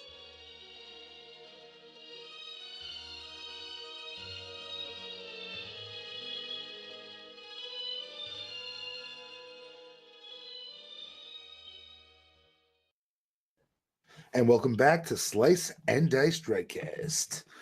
We got one more movie to talk about, and that will be 2010's Black Death. This one was directed by Christopher Smith and written by Dario Polini. Black Death. Who do we got in this one? We got Sean Bean. You guys know Hell that dude, right? Oh, yeah. Most killed person on film or something. We get Mr. Sean Bean. Who else do we get? We get Eddie Redmayne. You guys know this dude? Nope. No. Yeah, I don't know. Apparently he won some kind of award. He won some kind of award. I don't know what. But that's a what reason he, on how it's pretty hot though. Yeah, Oh, yeah, he was won acting Oscar. Les Miserables. The Theory of Everything. Yeah. He won an Oscar. So And Fantastic Beasts and some Harry Potter shit, right? So, we have an Oscar award-winning actor in this film. We also have Karis Von Houten. Oh, the Karis Von Houten? Wow. And neither one of you guys watch Game of Thrones, right? I was going to say Game of Thrones fans would know who she is. Melisandre from Game of Thrones. We'll get there. Why are you shushing again? Again. He just doesn't want me to talk, man. I'm leaving. I'm We're fucking hanging there. up. We're Thanks, there guys. already. Good night. We're here, Bill. This is the segment on Black Death. Let's Ah. talk about it. All right. Dude, you don't have to be so formal on here. Don's not going to hear to fucking beat you guys if you go off script. It's a fucking 1.5. We shoot from the hip on fucking Slice and Dice. Worst movie ever. God. Don got you guys fucking Stockholmed. Oh, shit. Right, That's true. He does have a Stockholm. Oh, shit. You guys want a synopsis here or no? What the hell? Why not? Yeah, I guess so. I don't fucking care. All right, 2010 Black Death, action, adventure, drama, no horror. Yeah, but I figured. more horror than. I disagree. This is an actual horror movie. Oh no! I'm saying what I'm reading right now is action, adventure, drama has no word horror next to it. But this film has more horror and gore than fucking Bronx Warriors does. But anyway, I agree with that. Set during the time of the first outbreak of the bubonic plague in England, a young monk is given the task of learning the truth about reports of people being brought back to life in a small village. Reporters.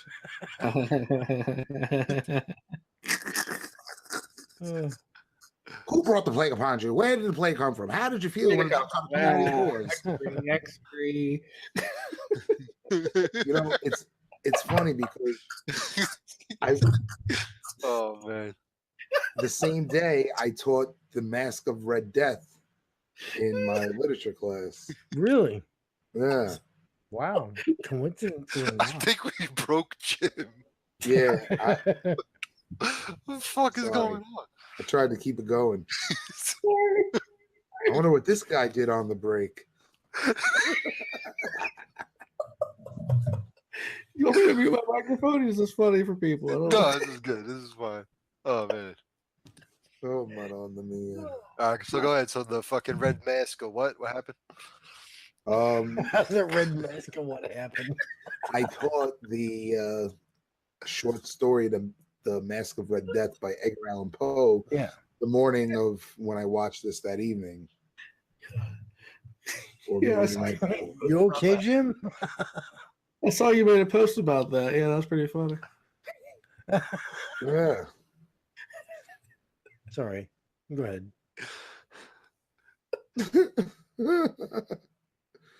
Oh gosh. I don't know. Somebody else. Let's get your first thoughts on this, J-Mac. I know you love period pieces. I do love period pieces. Oh, what a period piece this is. Well, red mask, period. Oh god. Where the first film was very homoerotic. How am I making a joke out of this? Come on. With the dudes, this one goes a little homoerotic with the, I guess, periods. Oh my god. Okay. Sorry. All right. All right, So J-Mac. basically, I like this movie. I kind of wish I saw it in a different context because watching it for this, I felt a lot of times I was waiting for it to be like a horror movie because it was coming off of Shudder. You know what I'm saying? Mm-hmm. As a like standalone movie, I thought it was great, but constantly waiting for like there would be times where I was like, all right, this is where it's gonna get like gory or something. You know what I mean? And then it didn't do that, so I was kind of getting like disappointed. But just as a film, I would have been fine with it. You know what I mean? So because I love fucking, swords and bow and arrows and battle axes and all that kind of fucking shit. I love that kind of warfare. Because that's like real deal shit. Not trying to take anything away from fucking war. Now it's horrible and all that kind of stuff. But, there's a difference between shooting something from a distance and actually going like hand to hand, Mm-hmm. So I love that type stuff. So this movie was in my fucking wheelhouse.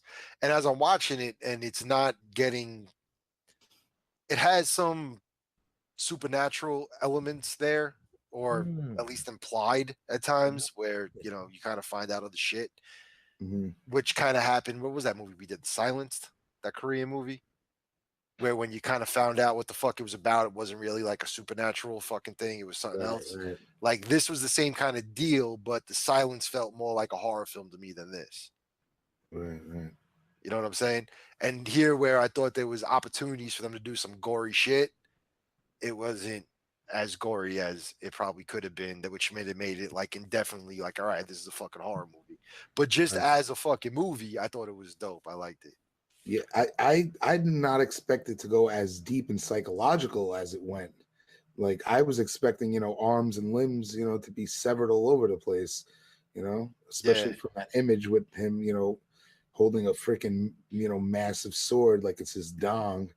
Talk about phallic imagery here in this fucking poster, right? And I go ahead. But like the second half of the movie went like into a total psychological horror realm rather than a gore horror realm. Yeah, and if you want to look into like statements about things, I mean, about organization of religion, there's like a lot of shit in here talking about the fucking church keeping its grasp on people and how they have to fucking, because all this fucking plague going on, they can't have people straying from the church. It's really just about controlling fucking people. They don't want to lose their fucking stranglehold on the fucking population. Yep.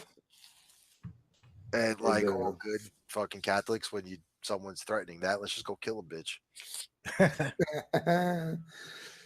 Yeah, and that was the crazy complexity about this guy. He goes in there, he freaking kills the chick, and you're like, oh my god, this guy's fucking brutal. But then like he gives the logic behind it, and it's like, oh, you know what? This guy really was actually did the right move there, as fucked up as it was, right? Yeah, she was already dead, and basically saved her from a fucking excruciating death. Which being burned alive, man, like that gotta suck. Well, compared to what, drawing and quartering? Well, you know what I'm saying. But compared to what that fucking girl, like what he did to her, as opposed to what they wanted to do to her, leave her alone to the villages, and that bitch is burning. Sure. That's why he just, clipped the bitch quick. Mm. But you guys know my love of masks, so all the fucking like Dr. Plague masks with the fucking beats, love that shit. Yeah, love that fucking death plague doctor mask, right? Yeah, man.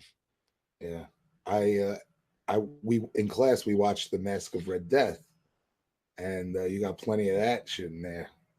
That movie was batshit crazy.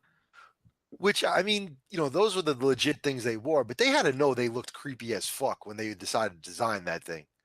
No, actually, they actually had a purpose. Yeah, they stuffed like fucking potpourri and shit in the fucking beak. Potpourri. Well, whatever. I don't know. Fucking, they didn't have Febreze back then.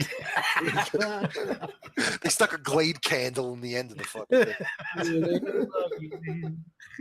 I love you, J-Mac. Fucking, but they had to say, like, what would fucking really be cool when we're moving all these dead bodies around? Fucking, like, who was like, yeah, let's make it this big, Yeah. Like, yeah. You're talking about the black things, right? It looked like a bird almost, like the mask they were wearing with like the long ass like beaks on it, like that curved fucking beak thing. Yeah. You always see it at like in like gothic like ballroom fucking masquerades and shit. The fucking funny thing was when I was watching this, the first thing that came to mind was a couple WrestleManias ago when Bray Wyatt was coming out, the band that was playing him in, all the guys in the band were wearing that, like all the guys playing that they're like masquerade mask type things. Yeah. Had to do with most of it, like for that sense, a lot of that music comes from like New Orleans type, you know what I mean? Yeah. So like the Mardi Gras masks is basically what those stemmed from. Yeah. I mean, this one, I was going into this one on the fence. I didn't really know what to expect, honestly. I didn't know if I was going to get, some cheesy movie that they were trying to, cash grab on like Boromir's character and, Game of Thrones. Game of Thrones wasn't even out yet, right? No. Like in its first season. Right before it, right. Right.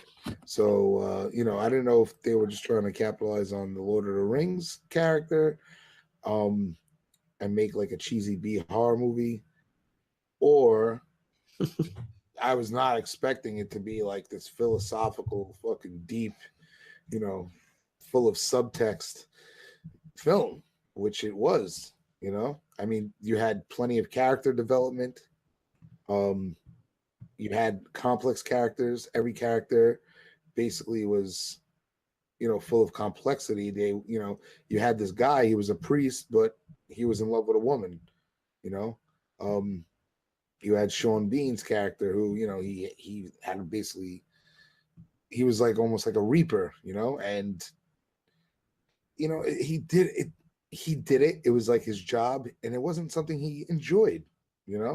I looked at Sean Bean's character as like actually like a good guy, and the funny thing that I remember is whenever the boys are about to leave, he's told that that man is more dangerous than anything you're going to encounter out there, but he's actually like the good guy, but still looked at as something terrible. Right. I agree with you. He's a protagonist, 100%, definitely. But all these characters have flaws, right? They're humans.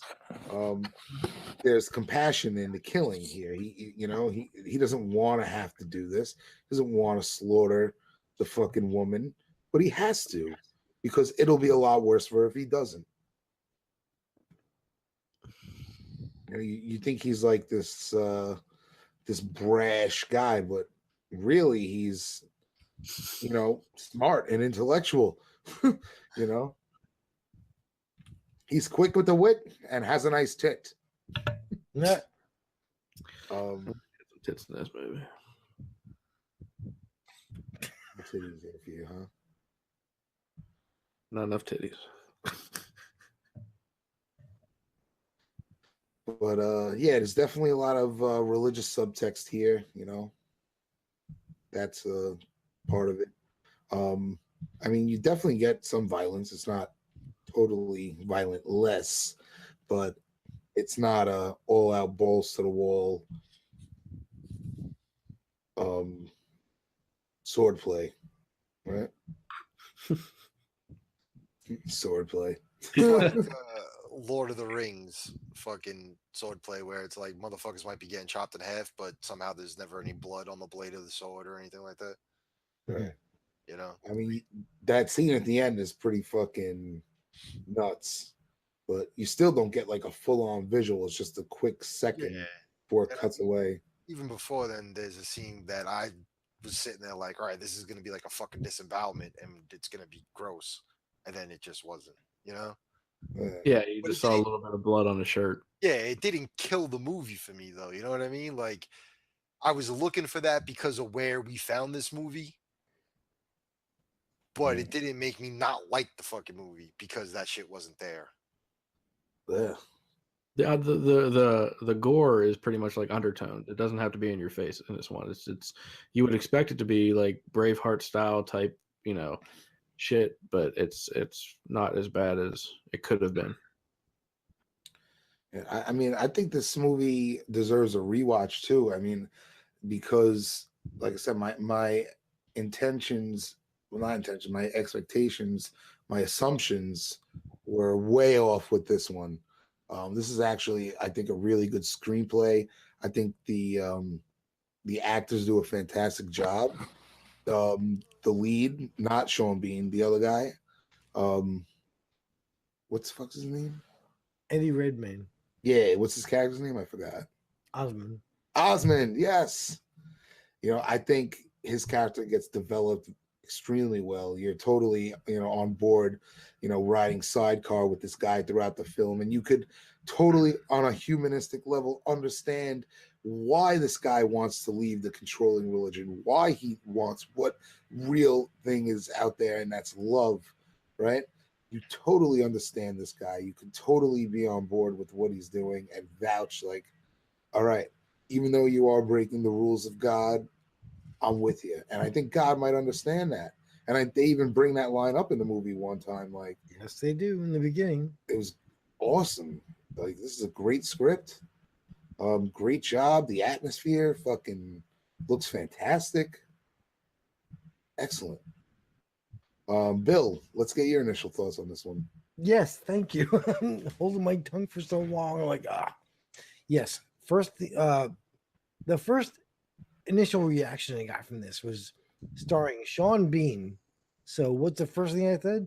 I said he dies in the movie. He cannot live in a movie whatsoever. Then pardon me. The guy who played Osmond, Eddie Redmayne, is fucking phenomenal. And it's like you want to like live in those times, but you don't, because like you don't want to die from the diseases. Yeah. So it's like, oh my god. Can you imagine the stench? Oh, from everyone dying and everyone laying there and like not bathing in like years. Yeah. You That's get what the those- potpourri's for. Ah, um get the overlay scene where it's just a montage. I guess it is a montage. It just shows like all the bodies, like people, with the wheelbarrow with the body in it. and Yeah. different levels of decay. That shit looks sick. Yeah. Great Oh, job, yeah. filmmakers. Great job.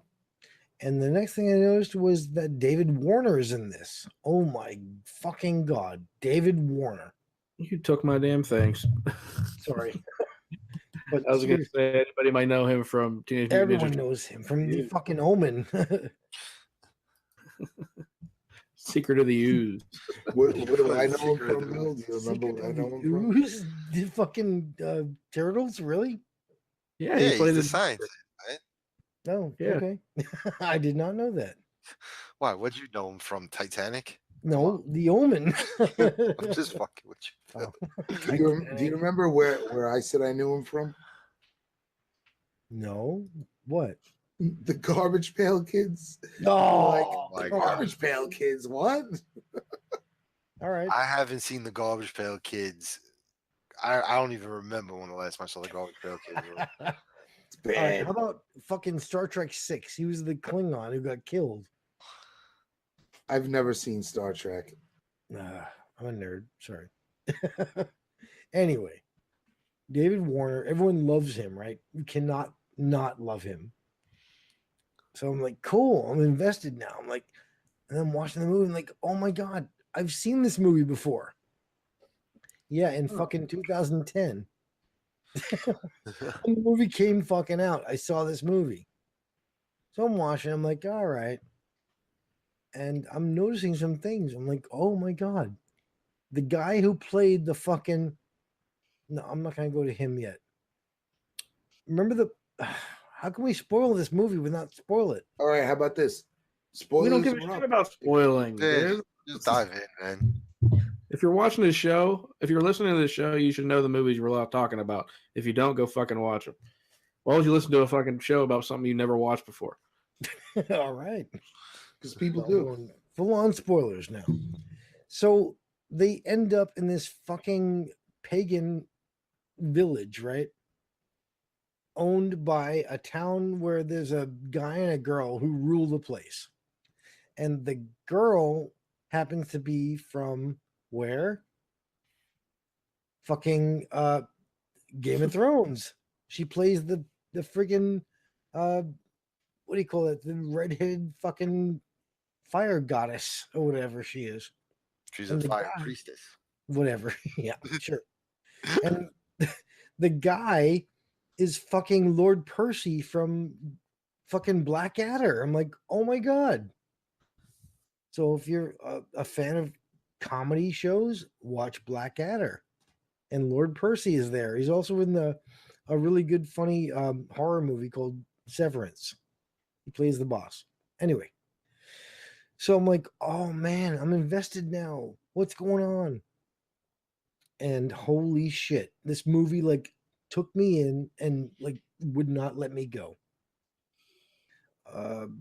Without giving, I already fucking spoiled that part. So, without giving too much away, this movie fucking rocks.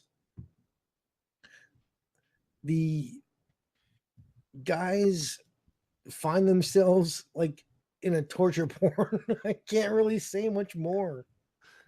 All right, Jim, let's get your initial thoughts. It was cool, man. No, it was. I'm a big buff on these kind of movies. I like period pieces about those times, and like yeah, I wasn't bored. It took a turn from like you said, Joey, what it could have been to. Okay, I was probably more into it, after I found out there was going to be a little more of a more what you want to call it, don't want to say supernatural, but maybe I guess, but something like that. Yeah, once that stuff started, I was more into it than it was just the history piece. And no, it wasn't disappointing at all. And I would actually probably watch this again on my own accord. Right. Yeah, I'm under like you see the poster, you're under assumption Sean Bean, you have an idea of this guy, you assume that you see this guy with his fucking broadsword that there's going to be heads rolling, like that's the assumption. And that's not what you get here. You get a real deal drama. I mean, this is a drama. It is an action adventure drama horror film. I'd say horror too. There's some gore. I mean, there is some gore. I mean, you have the psychological horror elements, is this witchcraftery, right? What's going on with that? I mean, their elements are there, Agree. I mean, it's so hard to classify nowadays. I mean, look at metal, right? I like metal music. Bill, do you like Mastodon?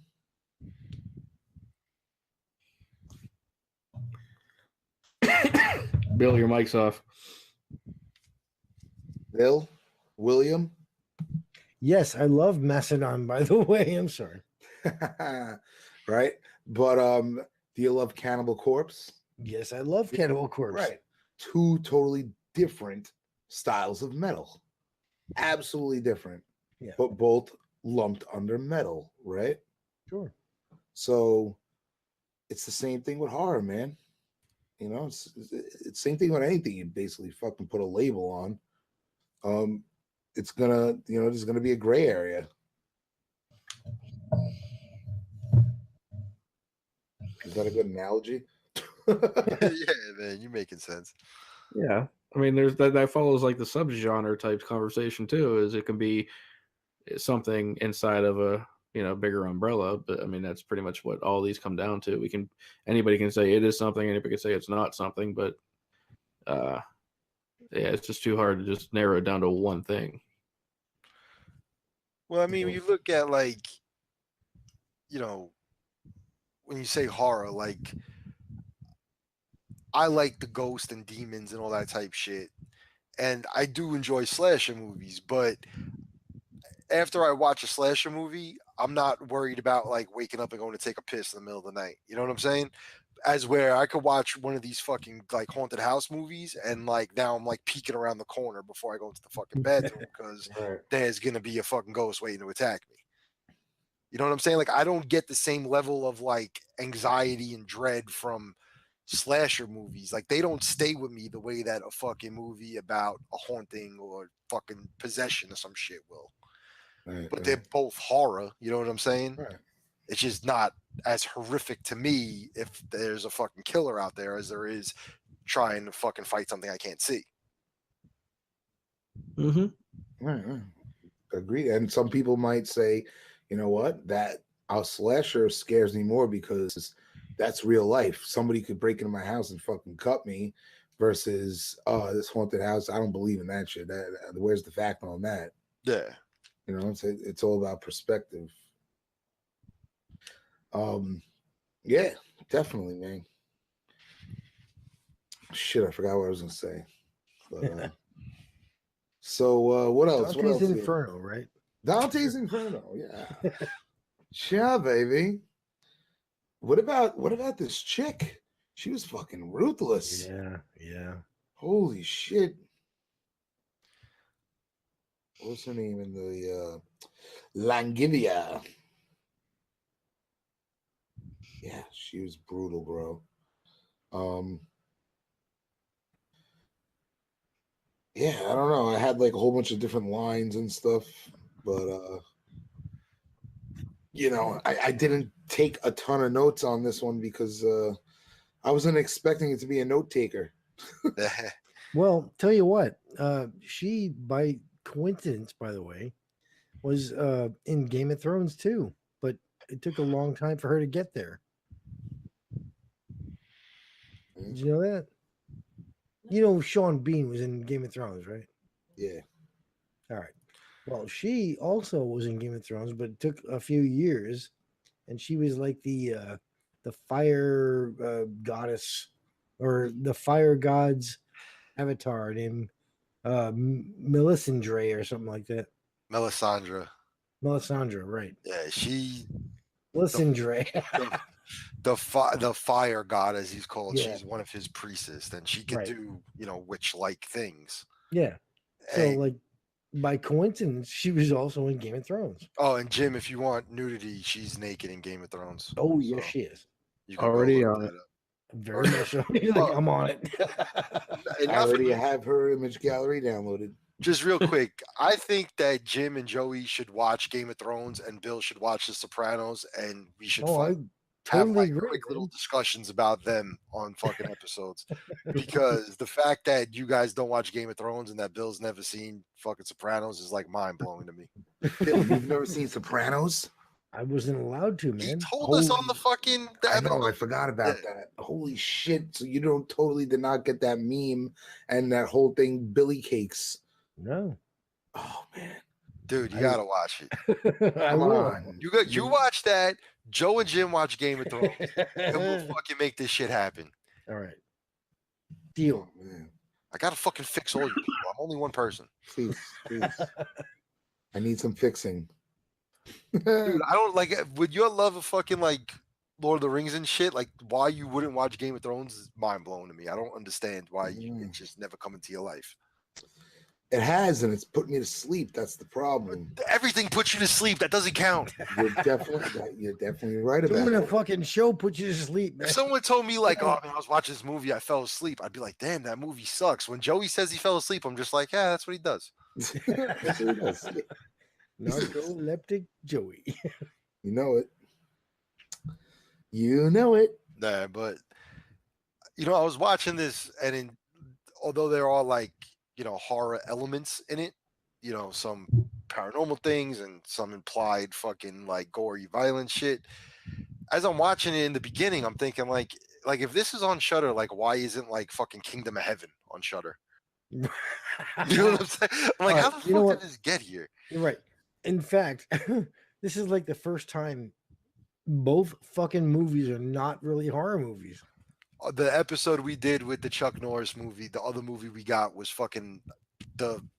No, the Chuck Norris movie had a fucking serial killer in it. Yeah, but it really wasn't like even a real slasher, I would say. Definitely not our first non-horror episode. What the fuck was the name of the Vanilla Sky, the original one? Oh, come see. Something about eyes open your eyes. Eyes open. However the fuck you say it in Spanish. Fucking, we watched those in the same episode, and I mean, they really weren't fucking horror movies. But Yeah, but we now we have really opened up great conversation. Yeah, I mean, the eyes, whatever the fuck, I keep wanting to call it Eyes Wide Shut now. The fucking Vanilla Sky, the original Vanilla Sky shit, like that was a good conversation, and I like that movie better than I like fucking Vanilla Sky.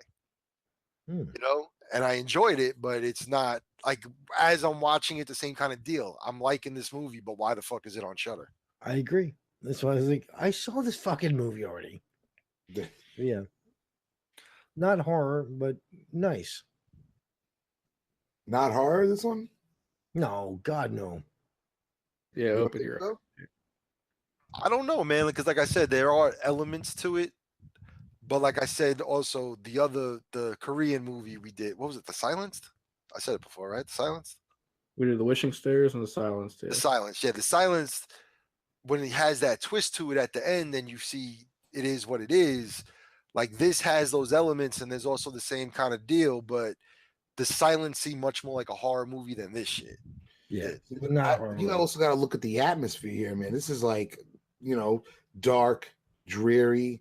It has all those elements, the suspense that builds up there, going through the jungle with the music and the darkness. That stuff is, major parts, man, of, No, I'll give it that it has, like I said, I'll elements. give it that it has those elements, like the fucking face in the water and him having that vision of the girl or whatever the fuck it was. And the fact that like he gets drawn and quartered. Yeah, I mean, like I said, that's the. But like, say they actually showed a motherfucker's arms and legs getting ripped off. Right, that was it. I wouldn't Yeah. have as much of an issue being like this is a horror movie. You know what I'm saying? No, not a horror movie.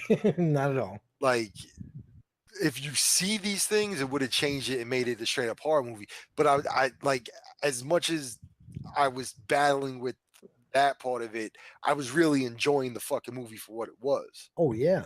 Mm. Oh yeah. I mean, I also you thought get, that. Go ahead, you Joe. get the imagery of the deaths, in the town. You see all these corpses. Yeah, right? and the fucking little like witch ceremony in the fucking woods when like they're all in the fucking white and shit. Yeah. That Oh, was good fucking point. dope. Very good point. Yeah. But the Grim Reaper looking scarecrow thing. But still, horror movie? Come on. Yeah, no, but that thing specifically, the fucking like image we have of the Grim Reaper comes from the fucking plague. Right. Like I doubt this is what they were thinking when they made the fucking movie, but Not at all. there's people who believe that the plague was brought onto us by extraterrestrials. Really? Yeah, and the fucking image we have of a Grim Reaper of like the big, like dark cloaked fucking people, while this plague shit was going on, people would say they'd see these things coming in and out of the fucking fields. And the people who believe in like ancient astronaut theory, how these aliens have affected fucking like the development of mankind and shit, believe that what these people were seeing were extraterrestrials, and the reason they carry the sickle, like like the fucking noise that thing makes when it's cutting through shit in the field, was that it was the noise. It's similar to a noise of something being sprayed. They think these things were wearing like fucking biohazard suits and going into the fucking fields and spraying shit down to spread the fucking plague. Like the end of 1990, the Bronx Warriors. Yeah. So I was like, I wonder if that has anything to do with it. I was like, nah, I'm the only fucking retard that watches friggin' Ancient Aliens too much. Love that shit. That's a great show. Aliens did everything. Yeah, they did. They're even responsible for Bigfoot. The show said so. Dude, I go to these paranormal conventions, and when I say paranormal, it's not just ghosts. Like, we have conventions with everything and I get surrounded by psychics, squatchers, UFO hunters, ghost hunters. I get just surrounded by all these people, and all that shit gets just thrown at me. So yeah, I hear about all that shit. Yeah, it's fucking dope, man. I love shit like that. Yeah. I mean, I think you get enough gore in this movie. It's not totally. It's not in your face. Like, it's implied. It's not in your face. Like, the fact that it's. You could say there's gore in fucking The Lord of the Rings, then, Joe. No, this definitely has more gore. Where? Other than the see fucking some disembowelment. You don't see a disembowelment. Right. Yeah. Like the You arms see and that limbs going motherfucker off. get sliced, but you see fucking intestines and shit falling out of him? I can't remember. No, he's tied to the All the fucking imagery I've been seeing in the past week. the fucking he's tied to the fucking the X thing, whatever I can't think of the fucking name of it now. And that dude sticks the knife in him and runs it across his stomach, and I'm expecting for them to pan out and his fucking guts be hanging out, and it's just a bloody line across his fucking shit. Well, it's still a freaking, No, I'm not like taking away that it is what it is. It's just if they would have had a fucking intestine coming out of that bitch like in Baskin, Right. I would have no fucking issue with being like, yo, this is a horror movie. It should be on Shudder. You wouldn't even Well, question it. Yeah. When he gets his limbs cut off or ripped off, they just show him pulling on the ground for a half a second. Oh yeah, that shit is freaking nuts. I mean, it is there. I mean, during the fight scenes, the guy pulls the knife out and blood splatters on his face. Like it's real quick. It's not like it's not in your pour blood all over you, but it's there. I think when you're expecting Kill Bill and you don't get it, you just get like about, half a dozen really, fight scenes throughout the whole film like that. I mean, this film is what, an hour and 40 something minutes. So it's not a shorty. And especially the second half of it where it's mostly them in the town with the psychological shit going on. Because most of the violence comes in the first part of the film, and then at the end of the film. Mm-hmm. But yeah, I don't know. I think that's why. I mean, even the way he kills the girl, like he pulls her to the side. You know, they don't show it, but you hear it. I mean, it's still like, oh God. You Yeah. know? Like, don't get me wrong, I'm not a gore hound. You know what I'm saying? Like, I'm not like I need this shit. Like, I could enjoy something that I do think is a horror movie without having to see shit like that.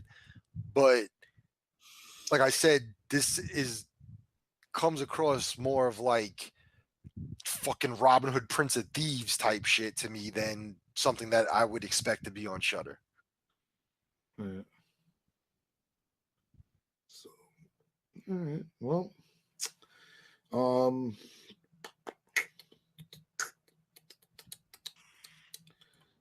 what else do we got here?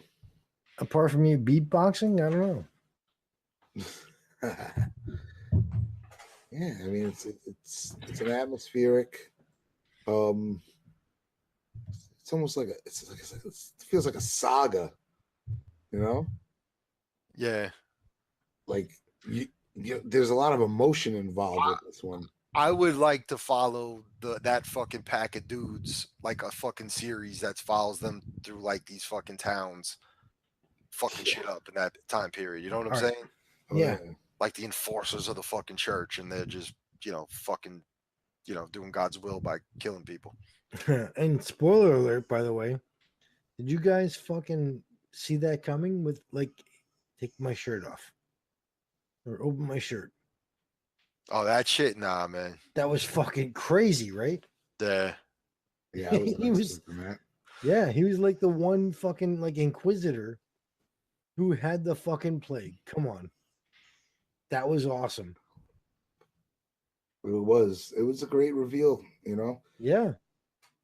I mean, and because you're so caught up with him about to die, and the fact that his limbs are about to get fucking pulled off by horses. Oh, dude. That is to me worse than fucking seen it.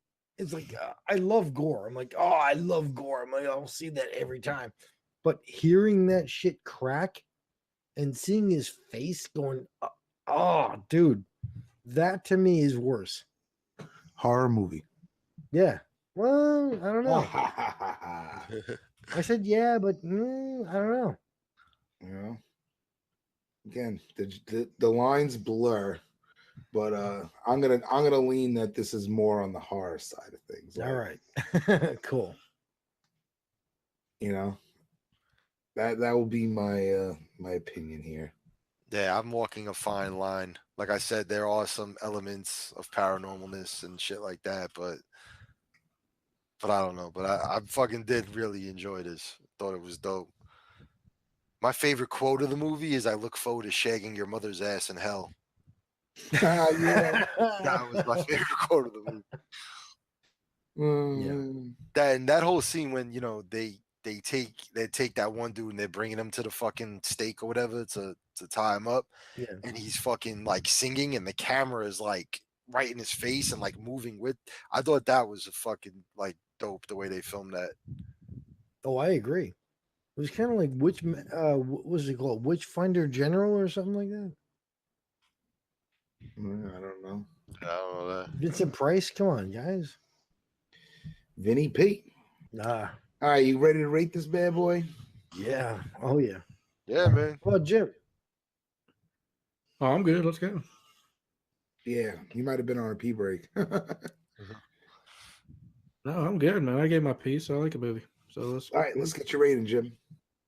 Like I said, I love period pieces. I love history stuff, and the fact this took a supernatural turn to it. I mean, I knew somewhat from reading that what it was going to be, but the way they did it, I think, was good. Okay, James, thank you. I don't know, whatever that paper sounding was. I don't know. Oh, my bad. No, so and then the kill, like I said, the killings weren't bad for me. I didn't need the in your face blood splatter type gore for it to be entertaining. And then the end was with the going ahead and the one thing that I remember, James said something about the religious aspect of it and all that. The one thing that the priest says at the end is whenever he's asked how many are left or whatever, he says enough. that's the thing that I thought about of being,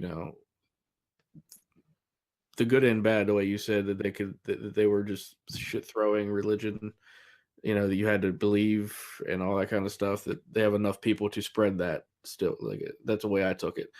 Other than that, yeah, it was a good movie. So my rating would be 3.5 out of 5.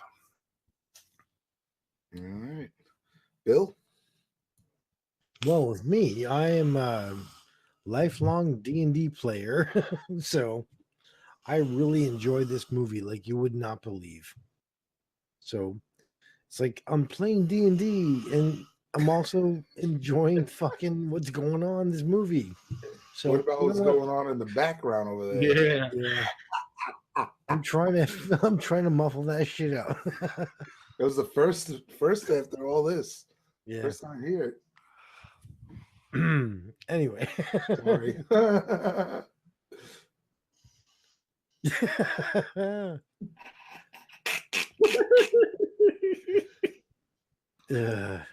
I don't mind chopping wood. So yeah, I play D&D. I'm a nerd. I know that. And they have Texas Chainsaw Massacre playing in the background. in the background the chainsaw going. It's like, brrr. Yeah. Where's that going with that? You're a nerd.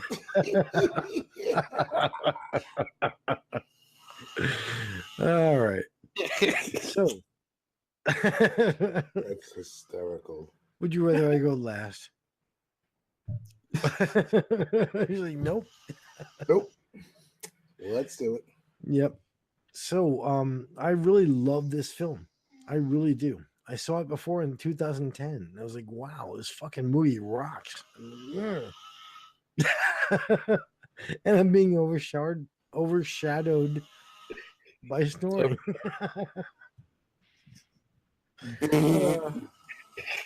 All right, what's your rating? My rating. I can't laugh. Stop laughing. 4.5 out of 5. 4.5 out of 5. Love this fucking movie. Oh.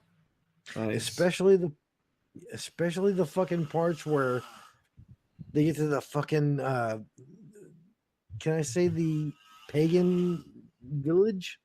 Yep. That was freaking on the spot, man. Nice. All right. And J Mac.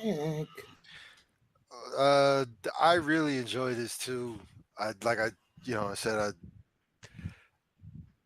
if I saw it outside of Shutter, I don't know if I would have liked it more if I wasn't always kind of like waiting to see like why it was on Shutter kind of deal. Mm. But I did really enjoy it. I'm gonna give it a 4. I enjoyed all the commentary about the religious shit in the beginning, and even the way it kind of all wraps up in the end, like how this fucking chick broke that kid basically. It is pretty dope, man. It's a good movie. It's worth watching, and I enjoy all that kind of warfare. Like I said, any kind of swords or axes and all that kind of shit. I'm fucking all the way cool with. So I want to say so much about it, but the snoring in the background, I can't talk. I mean, I think there's a lot to say about this movie, and it really needs like, a sit down where you're looking at it scene by scene and really taking it in with a second viewing. Now that being said, I do think there are, things about this that there are flaws, right?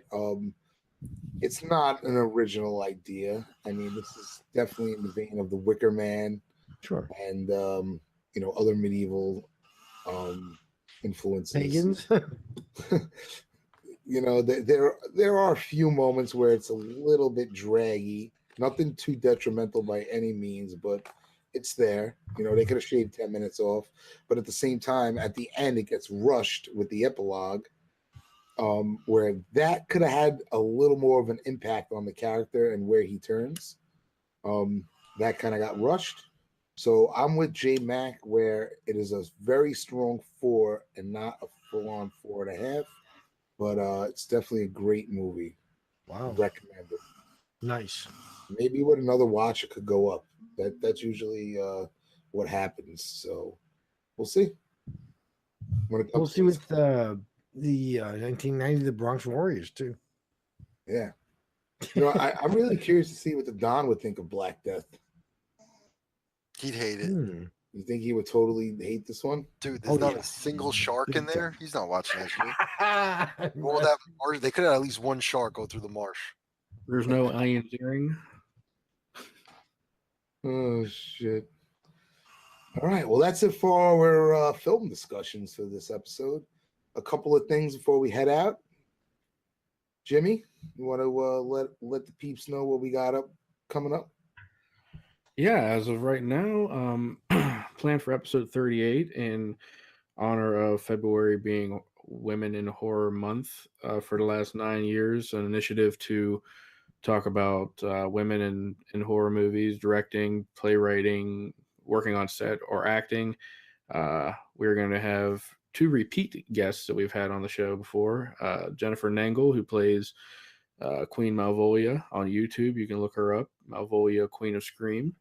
And Deborah Voorhees, who played Tina in Friday the 13th Part 5. We've had her on before. And they're both going to come on and chat with us. Jen's going to talk about the movies we're going to watch. And Deborah over is going to talk about what she has new going on now. She told me she has something she wants to break, but she couldn't do it yet. So hopefully she can do that now. So that'll be on our next episode, hopefully within the next 2 weeks. Excellent. Looking forward to that. And yeah, Jen's pick for the movies. Well, we had Jen pick one, and we picked the other one during our pre-show.